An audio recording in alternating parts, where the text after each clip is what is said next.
Friday night, and a very warm welcome to our continued coverage of eRacing GP Season 2. It's the final round, round 6 coming your way, and there's still plenty to look forward to, both in the Gold Edition, in which we've got the qualification races for tonight, and also in the Copper Edition, although Zero Simmerdebile has got himself the title. There's still the runners-up spot to go for. Alex Young, it's been a good season so far, but it's coming to a lovely little finale. Yeah, it is. And I tell you what, the last race of the season, and we're at Spa. So, Spa, you know, it's probably the greatest track in the world. It's so much fun to drive. It just has just the right amount of long corners and long straights. You get into a really good rhythm there. It's so enjoyable. However, with DRS and these DTM cars, it's going to mean it's a huge slipstreaming fest, and I just can't call it. It's going to be so unpredictable. Okay, let's just remind you how tight we are going into the final round. It's only 10 points separating Alif Hamilton in the championship lead from Nakib, and that is the result of a pulsating race that took place last week in the final on Saturday.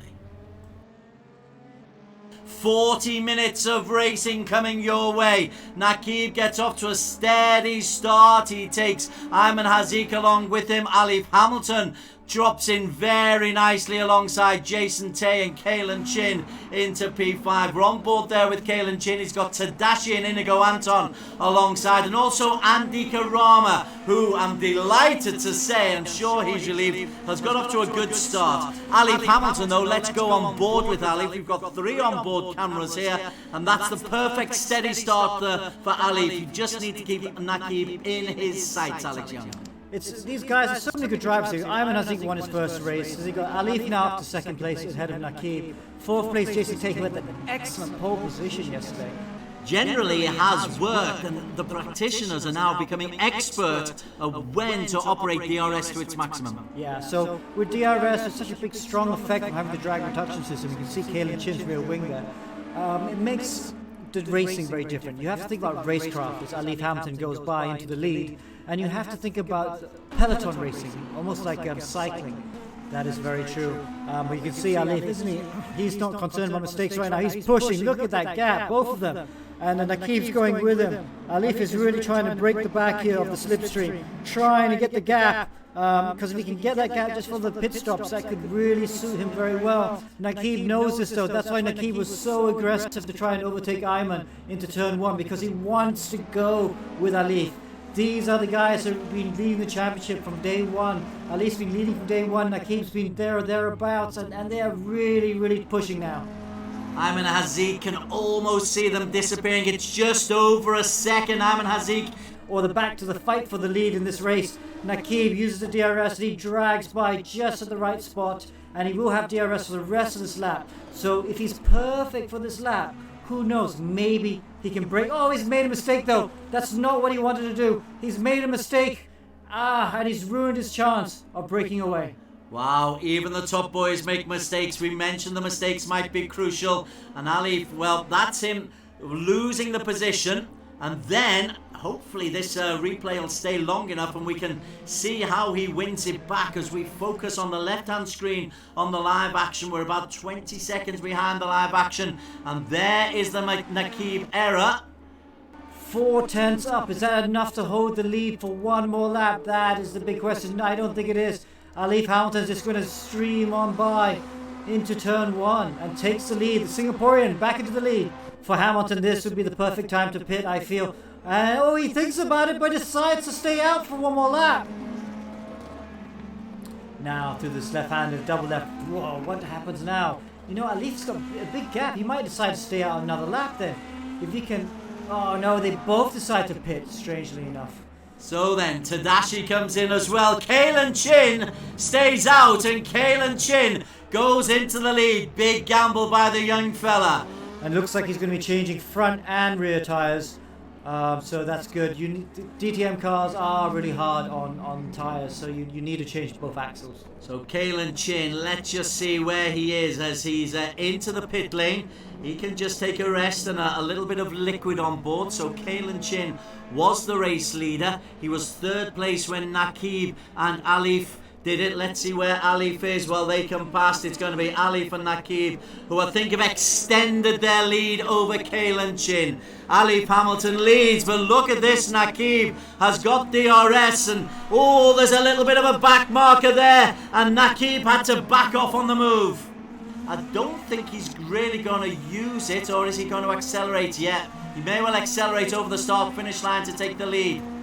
Yeah, I think this is when he's going to try and be the hare for a while. I think he's going to try and take the lead, and he's going to try and pump in a couple very quick laps, quickest laps he can manage, and see if he can break the toe to Alif Hamilton. Up at the front, Alif Hamilton has retaken the lead. How many lead changes that we've had between these two? I think it's at least 6. Yeah, at least, maybe more. But Alif looking a little bit more in control at this point in the race. I think he actually is a slight bit faster than Nakib, unless of course Nakib's hiding his true pace. Maybe Nakib's hiding his pace, but at the moment Alif is looking in control. Remember, Nakib won with 100 meters to go in yesterday's race number 1, so he is certainly a master of DRS. He knows when to utilize it and how to use it to its absolute best, but now Alif Hamilton is sprinting away. Alex, a 1 second differential as they go through Aqua Minerale once again.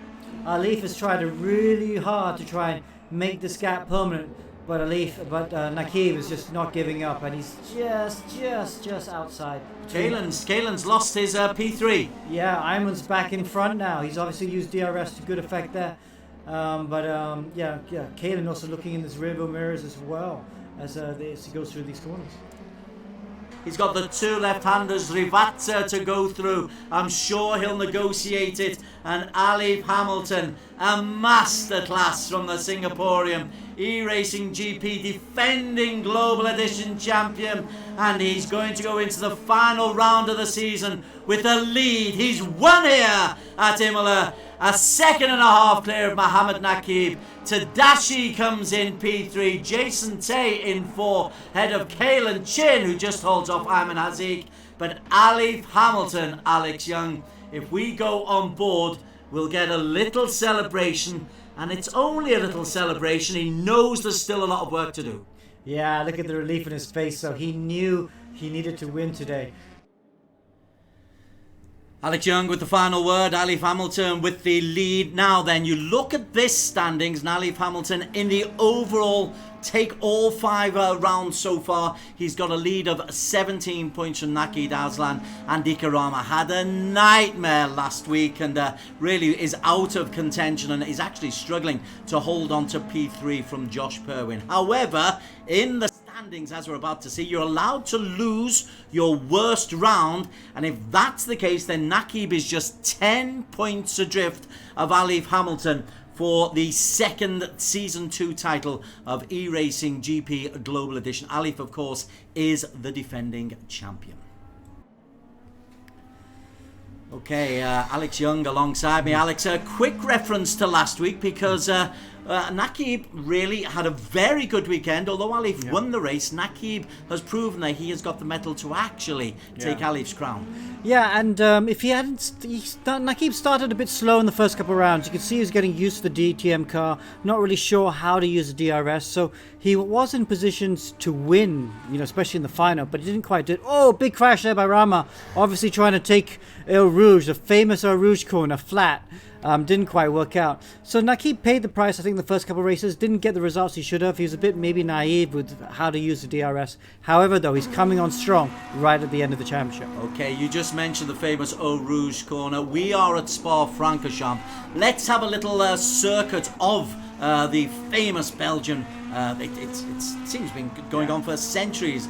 Let's have a lap around Spa-Francorchamps with Miko Nassi. Alright, welcome to Spa-Francorchamps. Track in Belgium has been around since forever. Let's go for a lap. We're in the Mercedes AMG DTM. And heading up to the very tight right-hand corner here. The source, it'll make it really tough on the start. With everyone crowding into a really tight corner there. And then coming up to one of the most famous corners in the world. And depending on who you ask, it's either a Rouge or Raidillon. I think the correct one is Raidillon. And then a very, very long camel straight where a lot of drivers will be using their DRS and flying past the guys in front of them. And then let's come here, we'll try to hook our left tire on the curb there, gives us a bit of extra grip. And really quick Malmedy here, you can use a lot of the track on the left there. And then a really slow downhill hairpin here, Ravage, because of the downhill really wants to understeer. And turn 11, really tough corner to get right, also because it goes downhill.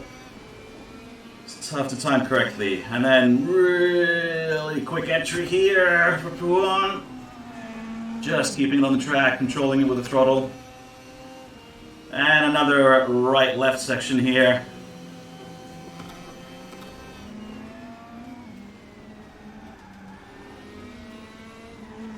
And there's not a lot of grip on the exit there for some reason. Really tough to get to turn in.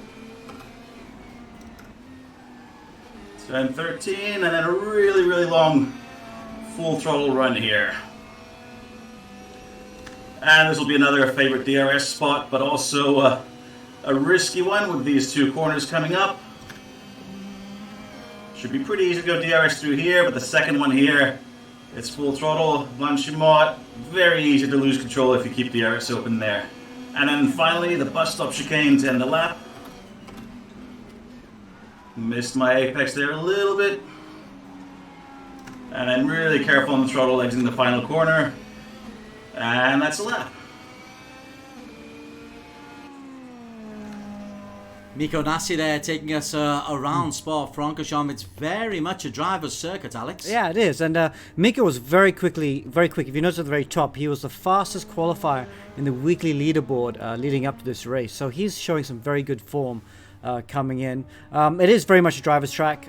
Every driver loves driving it. I do not know one driver, not 1%, not 0.1%, 0% drivers who do not like this track. It's fantastic. It's so much fun to drive. I even got in the sim to do a few laps just for the pleasure of driving. Absolutely wonderful. I love it when I see your eyes sparkle like that. Brilliant to see. Okay, enough about you, Alex Young. This isn't about you. This is about the drivers out on the circuit. Once again, Mikko Nassi will be in Group B. We split up the gold class drivers into two separate groups. In Group A, there's 17 out on the circuit at the moment. But let's have a look at the spotter's guide and pick out the names and the numbers to watch.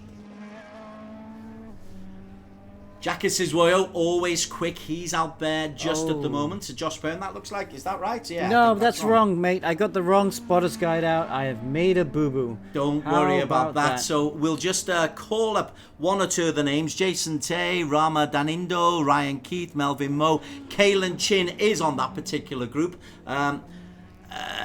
But never mind. I tell you who is out in Group A for a change. Your kid, Alistair. He's not been racing much so far this season. What's been going on with Alistair? Yeah, so Alistair's just gone out. He's just jumped on the sim. He's actually been too busy with school exams his last couple of weeks, so he's been doing no race room practice at all. Yeah, I mean, it's Spa, so of course he's jumped on the sim to have a go. He's a bit late though, so I'm not sure he's got any practice at all, so it'll be very cold indeed. But yes, of course, we've got championship leader in this Group A, Alif Hamilton. Of course, the guy third in the championship, which is, of course, Rama as well, Indika Rama. So there is Alif Hamilton, championship leader, as you said. Would you believe he's had 8 victories so far this season? That's in 5 rounds, so 8 victories out of potential 15 races. He's only missed the podium on 2 occasions throughout the season. That is phenomenal consistency from Alif. However, he was only 4th fastest in qualification last week. So because he's a little bit rushed sometimes, Alif can be susceptible to pole pretty slowly. Yeah, so let's see how he does here. This is not actually Alif we're following now. We're following with Alif. Let's watch his lap, shall we, as he goes all the way around the track. Very experienced driver, even though he's only 22. And the great thing about Alif is he's quick across all the different platforms as well. So definitely one of the best, if not the best, sim racers from Southeast Asia. Okay, we are at Spa-Francorchamps, and he's just gone over the start-finish line for the very first time. Qualification has started. You want us to talk us through the lap, and I really want to see how they cope with Eau Rouge. Yeah, so Eau Rouge, he's restarting. Well, let's follow someone else then. Who else will be quick? Kalen may well be quick. Kalen Chin has just started his lap, Alex. Okay, let's start with Kalen. He's had a couple poles already this year. And we know how quick he is, but he hasn't won a final yet. Always when it comes down to the final, something goes wrong. He chooses the wrong strategy, wrong pit stop strategy. But anyway, out of La Source, down to Eau Rouge. Eau Rouge is the bottom bit here, at the very bottom. And then as you go right up, and at the very top where it peaks, the steering wheel goes light, the whole car goes light. It's quite incredible. You just see sky. That bit is actually called Radion. Now down the long straight up to Le Combe. Le Combe is this right, left chicane. Look how much braking 85 meters there. Green, so he's purple for the first sector.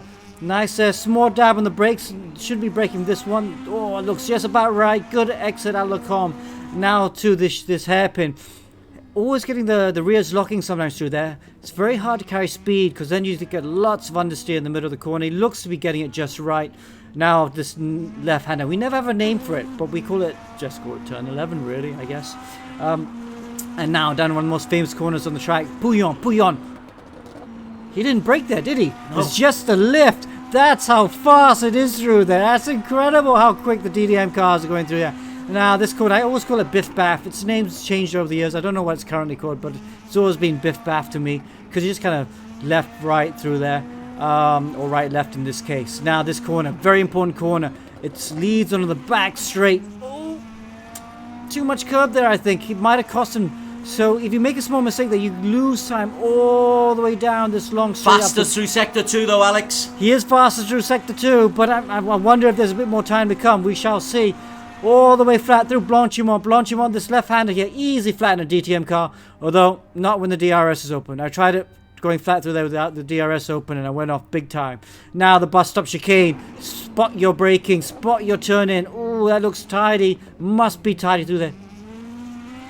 First gear out of there. Lots of wheel spin. Down the start-finish straight. Van David's just taking pole, but let's check out this. Kalen Chin goes across the line, and that's pole position. He just pips his teammate to pole. That was a perfect race to actually follow, a perfect lap to follow. We're on board here with Mohammed Khalif. Let's see who else is out there. I'm looking for Hamilton. Where is Hamilton there? Hamilton. There we go. 10.9. That's a stunning lap. We were wondering whether Alif Hamilton would be able to live with the pace. Of course he does.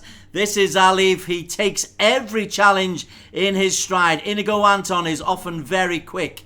Andika Rama's in there as well. Andika Rama currently in P8. Inigo Anton has currently got himself into P5, Alex. Yeah, so a lot of quick drivers are not on the front two rows, like Andika Rama in P6.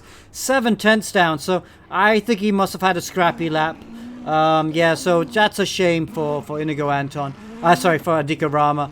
But I tell you what, championship leader, whew, he said he likes Spa, and wow, look at that. 5 points for pole position so far. There's a couple of drivers still out on the circuit at the moment, just trying to squeeze in a lap, but it looks like the top positions are just about guaranteed. And Alif Hamilton, he's put those qualification blues right behind him, and he's going to pick up 5 points at the moment, barring a really unexpected lap. I think only Ryan Keith of those still out on the circuit is anywhere near quick enough, and even he's 3/100ths of a second down after sector 1.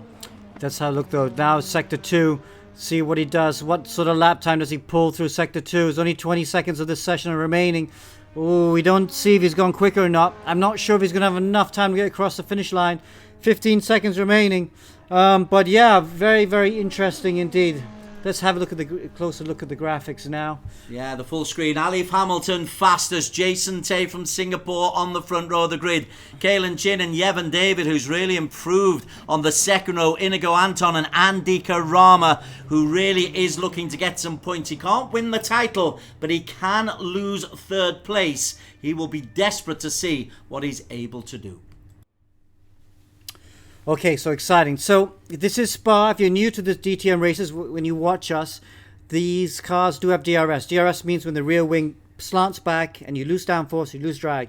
That happens if you're within a second of the car in front. So what's been happening is we've been seeing a lot of peloton racing where the drivers just follow each other and they just pass each other on the long straights. So the tighter tracks it doesn't happen so much, but on this sort of track with the long straights we are going to see a slipstreaming fest for sure. So a lot of tactics are going to come into play.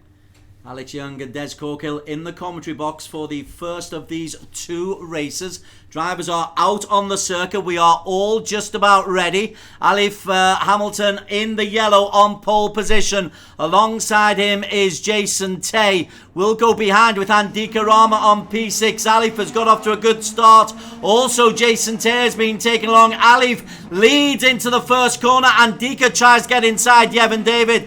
But it's Alif Hamilton, Alex Young, who has made that perfect start.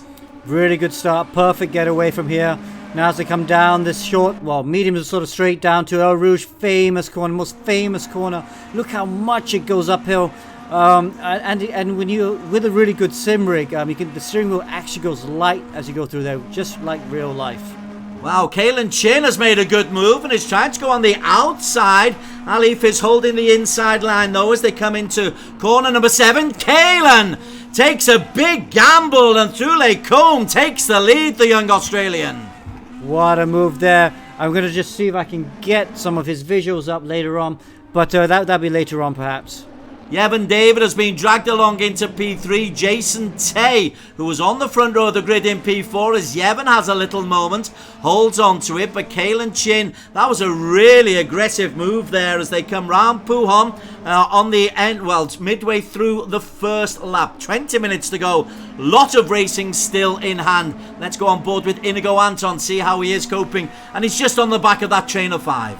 Yeah, Inigo Anton there, looking nicely. Down there's a bit of contact there. That's Jason Tay with Yevon David. Yevon David again. That Sri Lankan driver just keeps seeming to be improved. He's just getting better and better with each round. Absolutely, he is. It's Kalen Chin though who has the lead. Inigo Anton currently in P6. Let's go down to see how the other young is going. And Alistair, as you said, late onto the sim. He's got himself up into 16th place. Mohammed Khalif in front of him. Ryan Keefe behind him. But up at the very front, Kalen Chin is still leading the way from Alif Hamilton, Yevon David, Jason Tay, Andika Rama and Inigo Anton, making a very, very quick train of 6. Wow, look how they just all slipstream each other into the com. You don't really need DRS at this track. The slipstream is very strong here. So this is really one track we don't really need the DRS. We always get great racing here. But it's Kalen Chin through lap 1, and that means Alif Hamilton does have the DRS, and he can utilise that maybe through Eau Rouge and maybe down the Kemmel Straight as well. But Kalen Chin, let's just stick alongside Kale. In fact, let's go see the beauty of this. You just whip around left and then you climb, Alex, and that seems like you're taking off. Yeah, let's just have a look at it from Kalen's point of view. Here on the right, there's a small delay as it goes through Eau Rouge. Always smiling is this driver. You see on the left, Hamilton's just overtaking him, and you see on the right, just 10 seconds later, Hamilton going. See, look, Kalen's looking on the left. He's seeing that Hamilton's going, then just getting straight back in the slipstream to try and minimise the loss. Well, what's happening with those front two, though, Alex, is they've been able to pull the best part of 1.5 seconds from Yevon David and Andika Rama. Poor old Jason Tay has dropped down into P6, but the front two are being able to pull quite away from the trailing 4 behind them. Yeah, that Hamilton's going to be so pleased with that. That's a big gap. The guys behind are just scrapping away, and it's preventing them from being able to get up. And that gap is now outside of DRS range by a long way. Well, you have a look, and the difference is 1.5 seconds. So Yevon David, Andika Rama and Inigo, they've got to get just a little bit closer, because we've seen in previous races, if a front two can get out of DRS range, they can disappear into the horizon. Yeah, just like in a bike race, they'll just a cycling bike race, that is. They'll get out in front, they'll try and share the air between them, the slipstream, the use of the DRS, and try and pull away. But see, look at that, Ali's really taking off here. He's really making a break for it. Maybe he's going to try, he's using the DRS. He's going to try and break the DRS to Kalen Chin at this early stage of the race. He is over a second clear of Kalen Chin, so Alif Hamilton setting the pace. He knows what he's got to do. They go through the chicane. Let's see what the differential is. The differential is over a second as they go over the start-finish line, and he is out of DRS range, Kalen Chin. I'm not sure. He might just be in. Okay, it looks out at the moment, but he was very... What happened there? I thought he had done it, but he made a mistake at the last chicane, ran a bit wide, and that's allowed Kalen to get close. You're right, he doesn't have DRS because he's not using it, but he's within striking distance to try and make use of some slipstream. Just under a second as they come up Eau Rouge. What a fabulous shot that is. You don't get that on a real racing car, do you? The view that you get of Kalen Chin as he chases Alif Hamilton. He is going at full pace. Behind them, Andika Rama has got himself into P3, but nearly 2 seconds adrift of the front two. That's right, but he has got DRS on this lap, so maybe he can bridge the gap. And to be honest, we know Andika's quick enough. We've seen him win races with us many times. I think he's got the pace to try and close it down to these top two. Well, he's 2 seconds adrift of Kalen Chin, who's just ahead of him. Alif goes out of distance. We catch him eventually. Yeah, well done by Kalen Chin. He's managed to get himself back to within half a second. Beautiful shot there. That does show the lead, though, of the front two. Wow, really good job, Kalen. Found 4/10 he has through this bit, so he's really showing he's got the bit between the teeth. He's not going to give up. He's going to have another go, and if he can just maintain... Oh, he's made a small mistake there. Missed the apex. It won't cost him too much, though, I feel. But if he can just close down and keep this gap, he will have DRS at the start of the next lap. So Alif Hamilton has the lead, and the lead is just 0.7 of a second over Kalen Chin. Andika Rama has been dropped just a little bit, but it's a torrid pace being set by Alif Hamilton. He really has laid down a marker for the weekend. Fastest in qualification, and now at the start of coming at the end of lap 3, he has got a lead of over 2.5 seconds, this front two, from Inigo Anton. Yeah, yes, look at that. Kalen's right there. He's definitely got DRS on. Nice and neat to the bus stop chicane. Further back, you got Andika Rama. He's also... Oh, he's dropped back because Anton's overtaken him. They're scrapping again. Look at that. The battle for third is heating up, and it's allowing the front two to get away. A little bit further down, real good movement from Ryan Keith and Alistair Young. They've managed to pull themselves into P9 and 10. Mark Voltaire, Elman, Banias Miasso, Arif Azmi, Justin Hung and Nicholas Stephen have all had problems. Let's go back to that battle for P3. And Inigo Anton, for the Philippines, is showing some real pace. What was that? Andika had a crash at Eau Rouge. Andika, well, we're on Kalen Chin. Let's see where Andika is. He has had a crash. Back to Kalen Chin. He's had a big one. Okay, so Kalen Chin's now at the front. He's overtaken, but watch this on the right. Andika is going through Eau Rouge. He's obviously... I think he's trying to take Eau Rouge with the DRS on. Oh, he's had a moment. Oh, that's a big one. Wow, if that was in real life, man, you'd be waking up with a very big headache. Well, he is back in the pits, and so Andika Rama, throwing caution to the wind, knew that he had to have a big weekend, but in the end, he's actually out of the game, as is Rama. Not a good day for Indonesia. 2 of their 3 races are already out of the reckoning, as Alif Hamilton has a look on the inside of Kalen Chin. These two, I suspect, may well be battling until the final lap. Yeah, I think the win is just going to be between these two. I was quite confident Rama would have got up to the back of these two to make it a 3-way fight.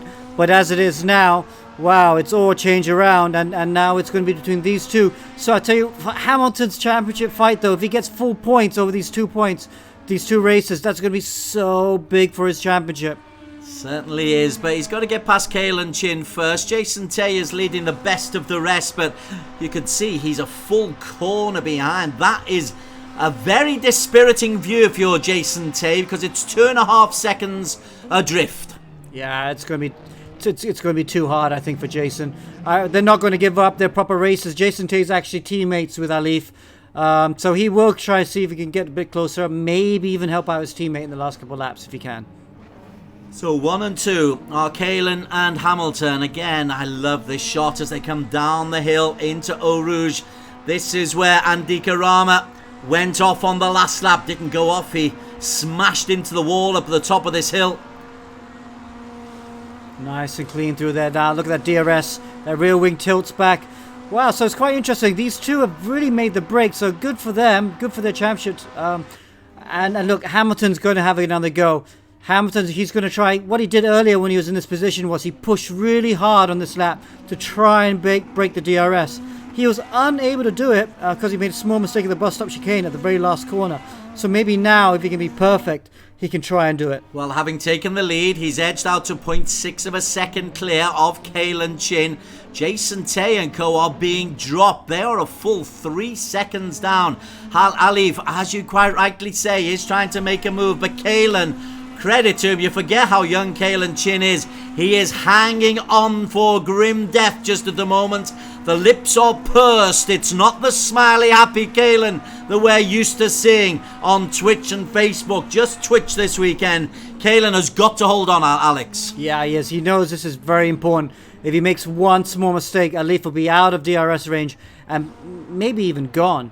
I mean, Kalen has got the pace to reel him back in, I feel, if he does get out of DRS range. But still, it's very important. It's a high-speed game of chess, and he does not want to lose out. 0.8 of a second, 0.9. It's just gone up a little bit, so Kalen Chin has got to be very, very careful. They hit 240, 250 kilometers an hour as they come round that quick left-hand corner. 17 and 18 before they'll slam into the chicane. Wow, Alif's done it. Let's see how he goes to the bus stop. He makes the apex. He doesn't make the same mistake he made from a few laps ago. And that means he's got a 1.8 second advantage on Kalen Chin. Wow, that's astonishing. Alif Hamilton puts in a 2:09.6 lap. The fastest lap so far from Alif Hamilton. And it is a stonkeroonie. Yeah, we haven't seen anywhere close to that. That's the fastest lap we've seen all week. So Alif says he likes Spa, and he really is showing. Look at that. It's going to be so hard for the others to catch up now. Ryuichi on the chat room in Twitch. Oh my word, he's stormed again. You are quite right. Enjoying the racing so far, Ryuichi. Poor old Kalen Chin will not be enjoying the pursuit. He now needs just to be aware that Jason Tay has closed in a little bit, and maybe 0.3 of a second. But down that long straight, you've got David, Inigo, Anton, and Anton is beginning to make a move there on Yevon David. In fact, Anton got inside him. Great scrap between Anton and Yevon David. David in the blue, Anton in the grey. This is the battle for P4. Good scrap indeed. Side by side, each. Very, very hard racing, but giving no quarter at the moment. Anton has a little look, see if there's any daylight there. Yevon David, he'll look backward, and he knows that there's not an awful lot of daylight in. On the shoulder there of Inigo Anton. In the meantime, Alif Hamilton at the front has stretched his lead to 1.6 seconds. So, barring a mistake from Alif, we're really looking at the lower placings, and Yevon David once again holds off Inigo Anton. 7.5 minutes still to race, and the first race of Group A in the Gold Edition eRacing GP. So let's see. We didn't see who crossed the finish line in the lap before, so we don't really know who's got DRS yet. They go through this corner now. This is when the DRS will go on. Well, it looks like none of them are using DRS. Maybe everyone is just very relaxed about this. But this is just a natural slipstream. Anton is getting a good slipstream through here. This is one track we really don't need DRS. Through Blanchimont there. Look, he's going to think about going down the inside. Will Yevon David defend? No, David's not defending. But Inigo decides not to send it down the inside. Maybe because he wants DRS for the next lap. As we follow the front man, the lead is up to 2 minutes. I tell you what, it's a war of attrition out there. Justin Hung, Monk Verta, Elman, Alistair Young, Andy Karama, all out of the race. That means only 11 are out on the circuit. And of those, look who is leading by a country mile, Alif Hamilton. And his pace is still quick. He's just lapped at 2:11. But his previous lap, Alex, at 2:9.70. Yeah, it's because now he doesn't have the DRS. The pace is going to drop off. 11s, high 11s, low 12s is where we should be right now, especially when you consider the tyre wear. Tyre wear does come into the game. As we especially get to the end of this race, the cars will be really sliding around. Anton and David still scrapping away. David in the blue for Sri Lanka. Inigo Anton is the Filipino who is leading the way in P4 at the moment. Can't really forget about Jason Tay, who's had an isolated time in P3. He's just got to make sure he laps quickly. He's the second fastest, a 2:09.788 for Jason Tay. Once again, the Singaporean's not far off being with that leading group, Alex, but just not quite there. Yeah, not quite there. Jason, he's pushing so hard, though. If you can just keep closing that gap, he's really stretched out. His last lap, they're kind of matching Kaelin's time, but he's really got to start going faster if he wants to close in on his, well, he's not actually, I was going to say fellow Singaporean, but Kaelin races under the Australian flag. Let's have a look a little bit further down, see how Melvin Moore and Joy Iman are looking. They are 6th and 7th respectively. Ryan Keith is in P8. Muhammad Khalif 9 and Banias Miaso, they are the only ones who are out on the track at the moment. You spoke about the circuit. It's a driver's circuit, but there's an attritional casualty rate so far today, Alex. Yeah, it's very much a driver's circuit. It's a lot of fun to drive. But you also need a good car. This is a sort of track where, because of these long corners that kind of feed onto another, if you do have a car that's got a handling imbalance, it will be a disaster for your lap time. However, these cars, even though they're in different cars, they're not allowed to touch the setup, so everyone's basically got the same car under them. There is a balance of performance equivalence. So, especially in this sort of formula, it's all down to the drivers. Hugging the pit lane wall, sweeps down the hill, Alif Hamilton. 240 kilometers an hour as he comes up the hill, just slows down by 10 clays, kicks, and then really rips it through. 240, 250, tries to maybe get up to 260 as he comes into this corner. Lecombe right at the end, slows down, brakes, and extends his lead to 2.5 seconds from Kaelin Chin. It's an Alif masterclass. It is very much so indeed. 12-0 on the last lap, still nice and super consistent, even without the DRS, and this race is his to lose at this point. Kaelin, who did manage to stay with Alif Hamilton for the first half of the race, but there's been lost just a little bit. Jason Tay still there in P3, Inigo Anton 4, Yevon David and Anton are still having a bit of a scrap, but it looks like Inigo Anton has taken a significant lead in that scrap for P4, Alex. Yeah,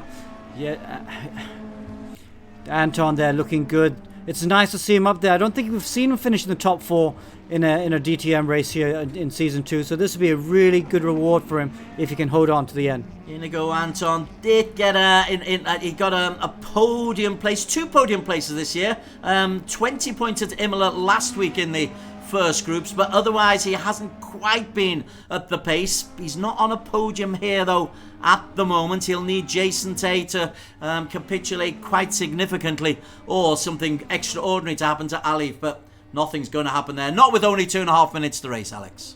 Yes, very much so. Goes through the bus stop chicane, nice and easy, nicely done. Anton, you're right, he did finish on the podium. Were those the reverse grid races? Or was No, one was race number 1 last week, race number 1 at Imola, 2nd place. He did all right. He has been improving as the season's gone on. Yeah, very good. I mean, when Anton first joined us at the very beginning, especially when we were doing the Philippines edition, you could see what was quite a bit off, not quite a bit, but just off the top runners. But now, he has the pace and the racecraft to mix up at the front. I think we'll have 2 laps to go because Alif Hamilton went over the start-finish line with more than 2:12 still to race. So I'm pretty sure we've got 1 more lap after this. But all that means is that it's effectively 2 laps of honour for the man in yellow, Singapore's Alif Hamilton, who leads Kaelin Chin and Jason Tay. Jason nearly the full Kemmel straight behind Alif Hamilton, a good 5 seconds adrift. Jason there now going through Lecombe, his teammate and fellow Singaporean Alif Hamilton leading the race in the yellow BMW. Nice and neat, hitting those apexes, not making any mistakes. That's been the hallmark of his driving, really. Very consistent, doesn't make mistakes, and can be blindingly quick when he needs to. Super consistent. He has been on the podium with 3 wins and 2 second place in 5 out of the last 6 races. Would you believe it's actually 11 out of the last 12 races, a podium place for Alif Hamilton. It's even better than that. It's 13 out of the last 15. Astonishing consistency. And going to be another win here as Kalen Chin just needs to be careful that he doesn't ease off the pace too much. He'll look behind. He'll see that Jason Tay is in pursuit, but Jason's not been able to get inside 2 seconds. It was 3 seconds at one stage, but Kalen kind of just keeping Jason at arm's length a good 2 seconds adrift. Yeah, and the Shell BMW as he goes through Blanchimont again. We should look back a little bit further and see the battle for 6th position between Melvin Moe and Troy Ehrman. Well, behind Eamon in the pink. He'd love to get some points here. Troy, this is a battle for Malaysia. The 2 best Malaysians. They do well in so many of the other classes, but they're being shown a clean pair of heels by Alif Hamilton in the gold class. Melvin Moe able to hold on as the race finishes, and Alif, he just goes through the start-finish line and will have one more lap to go. I think he tried to slow down, Alif, but it didn't quite come off for him. Yeah, no, he's got this in the bag. Nice big gap, nice big win there. Now look, Eamon though, he's got the DRS coming out of Lecombe. He's right on Melvin Moe's tail. Funnily enough, he's not going to use it on the way down to Eau Rouge. I would have thought he would use it down to Eau Rouge and then back out the top, but he'll definitely use it when he gets to the top here. It's kind of funny in the weekly practice this week. I see some of the drivers trying to take Eau Rouge flat with the DRS open, and there were some really big accidents. But Eamon, the young Malaysian, drives with Stratos Motorsports in go-karts, one of the real-life races here. Also, Melvin Moe just behind him is also a real-life racer, very well-known, very well-respected driver, doing a lot of GT3 driving these days. So this is the battle for P7. There's been a late retirement for Ryan Keith, so he is out the points as well. We'll only have 9 of the 17 starters will actually finish this race and pick up points. It'll be Alif Hamilton who will romp away to the victory. Kalen Chin is 3 seconds down on him. Jason Tay has closed just a little bit to within a second and a half. But with only half a lap to go, Alex, it's too much to expect Jason Tay to get up into P2. He'll be happy with P3, though. Yeah, no, the positions are all done. I think we've seen some very strong driving today. I think everyone's very aware of the DRS. So if there's a gap, they know that they have to just try and keep that gap all the way. And, you know, I thought this was going to be a train of cars slipstreaming each other. We have seen the exact opposite of that. Alif continues his remarkable form, goes through the chicane and will take the victory. Alif Hamilton takes another podium, another victory. Kalen Chin second, Jason Tay, that is 3 podiums in his last 4 races, ahead of Philippines Inigo Anton, who's just ahead of Evan David. Troy Ehrman under pressures from Melvin Moe coming into the chicane for the final time. Melvin Moe making a real effort to try and get through. Ehrman has just been able to hold off Melvin Moe. That's for P6. That's a really good battle for the lower points. Mohammed Khalif will be in P7. Bani Ismiazo will be the final finisher in P9. Other than that, it is a trail of casualties, but not for Mr. Indestructible, Mohammed Alif Hamilton. Yeah, well done, Alif Hamilton. Extends his gap and really looks like he's going to push on for the championship now. Although, we do have a reverse grid race to come, don't we, Des? We do, but that was such an impressive performance. Confidence high. Clearly, Alif has come into this particular round saying, I'm the champion. I know I'm under a bit of pressure. I need to perform my best. So he's got home nice and early. And he's fastest on qualification. And then a comprehensive victory in race number 1. Yeah. Oh, and definitely a fastest lap as well. So, yeah, so it's going to be really hard to beat Alif, I think. You know, middle of this second global edition, we really saw Andika Rama coming on strong. Actually, at that point in the season, I thought Andika was going to win this championship. But he had some bad luck, didn't he? He had some failures with the sim, and then he got taken out 2 races on the first lap through no fault of his own. And that's just taking him out of the championship. And then, of course, he crashed in this race as well. So he's gone. So only really left Nakib to challenge him. Nakib's coming up in Group B. We'll see that after the second reverse grid race. He's the only car that can really challenge Alif at this point. Thanks for your comments on Twitch. I think Tasby has said the DRS Festival looks nice. Axel Knockham says Alif should be in a diamond class. This is such a marvellous pace. Kudos, Alif, says Zephy Ray Shami. Here it is, Alif Hamilton with the masterclass. He wins the points. He wins the 25. He was fastest in qualification. He gets the fastest lap as well. Well done to Caelan Chin for sticking close to him for at least half the race. But Jason Tay, Inigo, Anton completing the top 4. Okay, so now for the reverse grid race. The guys who finished at the back or didn't finish start at the front now, and the guys who finished at the front start at the back. We always see a lot of good racing in the reverse grid race. It is very eventful. For the guys at the back, damage is limited, but if you damage the car too much, it will affect the handling. So they have to be very careful as they pick their way through the field. The race is long enough as well, a 20-minute race, so they have enough time to get to the front. There was an alarming attritional rate in race number 1, as all the races are now out on the grid.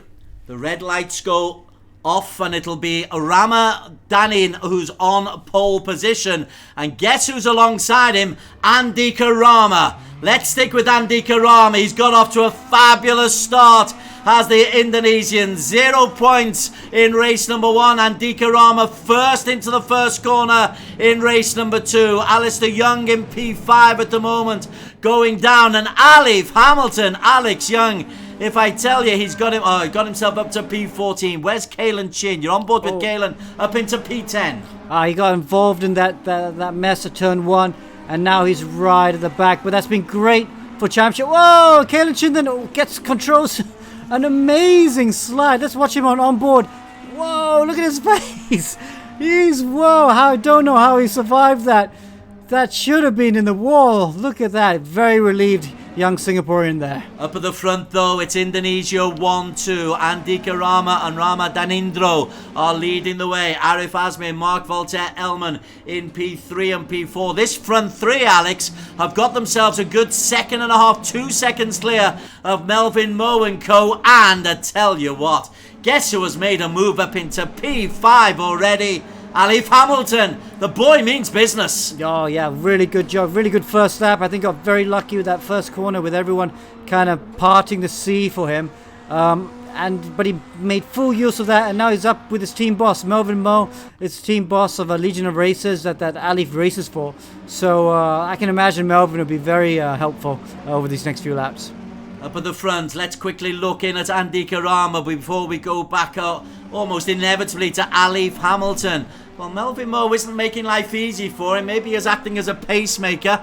Alif in P5, but still 18 minutes to go. What a sensational first lap for him. Yeah, so he's got the slipstream now.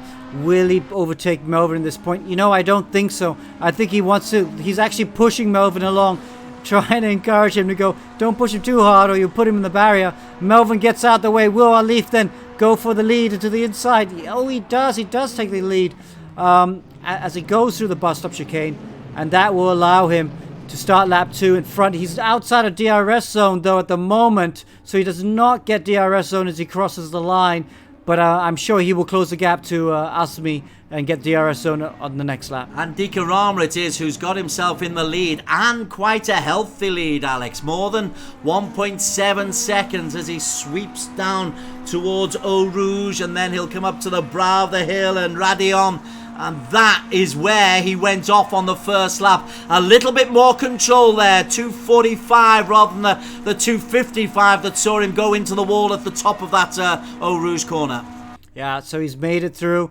Holding on. Nicely done. Behind him, though, Azmi is in front of Danindro, so obviously use the DRS to get there. And of course, Melvin Moe was also overtaking Alif Hamilton. So they're trying to use their DRS to try and catch the cars in front, probably working together to get up with the top 3. Yeah, that could well be a tactical organisation. Little twitch there from Alif. That was mark that date and mark this time. Mistake from Alif Hamilton. The boy is human after all. Yeah. It is so strange to see him make mistakes. He's easily the most consistent driver in the field. Andika Rama through Pion though. Whoa, he's really stretching his lead now. 1.7 seconds in front now of the 2 cars in second and third. Again, great to get you on board Twitch. Gnar 733, proud of Inigo from race number 1. Zephy Ray, what a great save. I'm not quite sure what was they referring to, but no doubt it is. Alif Hamilton, once again, he and Melvin Moe are playing, what is it? They're pulling each other along, and they have closed quite dramatically on Ramadan Indro. They are just 1.2 seconds behind that battle for P2. It's currently held by Arif, but Melvin and Alif are really making progress. Yeah. I think that great save was in reference to Kalen Chin through a Rouge when he got it completely sideways through there. But wow, look how much Azmi with the DRS, he just closed the gap big time to the front two. That's how big the DRS is. But now he won't have the DRS, but Danindro will have DRS as he now crosses the line. So it's Andy Karama who's leading the way. You mentioned Kalen Chin. Let's have a look at Kalen. He's got himself back up into P10. It's Alistair Young just in front of him, and Inigo Anton just in front of them. Alistair in the grey, currently holding on to P9. Justin Hung, Bani Ismiasu and Mohammed Khalif are behind Kalen Chin. There's the train behind him. Back up to the front, and once again Andika Rama. He was 1.8 seconds clear at one stage. Now that's down to 1.2, and Arif is leading a train of 4. Oh, Melvin Moe defending the inside. Oh, as he goes down the inside, careful not to touch. Oh, just manages to pull out of that. And now Ali's got the right hand up. No, Melvin, that's great to see. Melvin racing his young charge so hard. That really, really is good. Melvin, very experienced driver in his own right. Very, very quick real-life driver. Maybe not as quick on the sim as he'd like to be. Maybe not as quick as Alif. But for tricks and knowledge of the trade and how to defend and attack, he knows all there is to do. Well, there is Melvin Moe, and that is the view he'll get of Alif Hamilton, championship leader. Still bags of time for Alif, but currently in P5 and looking moderately human, but he's got very close. Goes round the outside. Ramadan Indro is the man under pressure. Has Melvin a little twitch from him there? Alex, is he feeling the pressure? It's a strange line. I don't know. I don't think he was thinking about going down the inside of Danindro because he wasn't close enough. Maybe he was trying to defend from Hamilton, but strange. But and that small little touch has allowed Danindro to just pull out a bit of a gap. It's also allowed Jason Tay to join this little train, and Troy Iman behind them as well. Troy's a little bit down, but Jason Tay has consistently been quick, Alex. Oh, who's off there? That is Danindro, I think. Ramadan Indro. That was an accident waiting to happen. Yeah. And he's out of the races, Rama. Yeah, so basically, Rama, you can take DRS through Blanchimont, but it's really, really difficult to do. I think he was holding the DRS through that fast corner, and it spat him out. What it means, Arif Azmi is currently in P2. Melvin Moe and Alif Hamilton are right there. Alif, as they come down the hill to Eau Rouge, he implements the DRS, but he's not been able to make much of a headway. This is a strange angle to take corner number 3. Oh, that is dangerous, Alex, and he forces Melvin Moe off the circuit. That's aggression. Yeah, but good move indeed. You go through side by side through a Rouge, you're always looking for trouble. And Alif just managed to hold on for that. I don't know where Melvin is, so I wonder if Melvin's in the wall at all. Oh, Alif goes down the inside. Nice move done. P2 for Alif Hamilton. What a long straight that was for him, and now he's only got Andika Rama. Andika, I think he's got national and personal pride to play for here, because he doesn't want to be caught from way behind by Alif Hamilton. Yeah, I'm a bit surprised. Andika's pace, 12-0, 12-2 just now. That's not the pace I'd expect him to be. I know he doesn't have DRS, but he should be in the 10s, or the 11s at least. But he's just got no pace at the moment. So maybe, because don't forget, Ali's got big DRS coming up as well. On Twitch, the comments are asking about Kalen Chin. Well, he's got himself nicely up into P7. It's Troy Eamon ahead of him, Inigo Anton behind him. So this is a good recovery from Kalen Chin. Remember, he had that spin and super rescue on the very first lap. Now he is, I suppose, within striking distance with over half the race to go, Alex, of a podium place. Yeah, he's recovered quite well, to be honest. But if he can just find a bit more pace, yeah, I'm sure he will get into within DRS zone of the car in front. That will help him massively. Right, there's a big gap battle going on here. Alif has pulled to within a second of Andika Rama. So as they come into lap number 5, it'll be DRS range for Alif Hamilton. And he has made up a huge amount of time to get right on the tail of Andika Rama Molana. Well, I think Andika's playing the team game here. His pace is very slow, 12.3. He's just allowing Alif to come in. He wants Alif to get the full points to defend his championship. It's going to make it very difficult indeed for Nakib in Group B, because Alif, he's going to take the full score of points there. Look at that. Andika just gets out of the way, lets his teammate through. I can imagine Nakib Aslan sticking pins into a rubber image of Andika Rama as that move happened. But Nakib will be coming up in Group B. Nakib needs Alif Hamilton to have some kind of a mishap. And at the moment, that ain't going to happen, Alex Young. Yeah, no, I mean, it's really, really good for his championship. Alif's going to pick up maximum points for sure. He just needs the fastest lap of the race, which he currently has. Wow, so maximum points from his group stages. The championship's really looking good for him now. Zarkidan, welcome along to the Twitch feed. Good to have you on board. Yes, it was some save from Kalen Chin, and Kalen is still beginning to make a little bit of progress. The 2 pink cars ahead of him belong to Arif Azmi and Troy Iman. Now look at Jason Tay. He and Melvin Moe are having a little crack at each other. The Singaporean 3 podiums in his last 4 races and a 4th place in the final last week. He's come into a rich vein of form as Jason. Yeah, that's a really impressive pole position. Round 5 at Imola, when he did that pole position, was a stupendous lap. Yeah, so that was really good for him. I'm surprised he's not past Melvin Moe just yet. These guys are scrapping it out for 3rd position. And their teammates as well.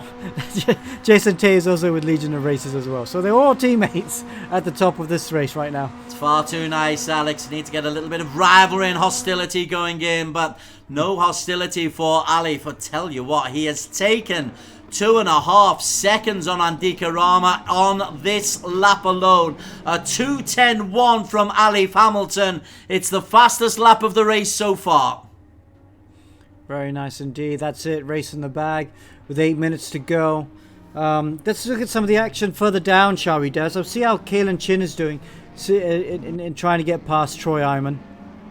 Well, there he is. P6 just at the moment. How close can he possibly get? Down through a rouge. He puts into DRS, but Troy Iman is disappearing down the hill. I just love how difficult it is to control yourself. You say you love that. To a non-racer, that is terrifying. Oh, it is fun. Look, now the DRS is open again, and he's using it to good effect. Used it just before El Rouge, and he put it back on to go through El Rouge, because you do need the downforce for that. And that's it. Nicely done, and up into 5th position. Andika Rama has dropped down to P3. Melvin Moe and Jason Tay have caught up. So Andika, you say he was lapping slowly before. That poor form has continued, Alex, and far from being P1 and a runaway leader, he is scrapping to hold on to a podium. It's very peculiar. This is not the Andika Rama we saw from a couple of rounds ago. Just having no pace at the moment. Very, very strange indeed. Maybe he's not had enough chances to practice maybe for the race this weekend. And it's not looking good for him at all. I mean, I can see Melvin and Jason Tay going straight through Andika and then moving on after that. Certainly the mood that Jason Tay is in. A little bit further down, P8. That's Anton under pressure from Arif Azmi. Anton on the right, just can't get round Arif Azmi. Alistair Young is down in P12 ahead of Mohammed Khalif. Yevon David, who had a dreadful start, hasn't been at the races today. Let's get back up to P2. And Melvin Moe from Malaysia, Andika Rama and Jason Tay, 2, 3 and 4 respectively.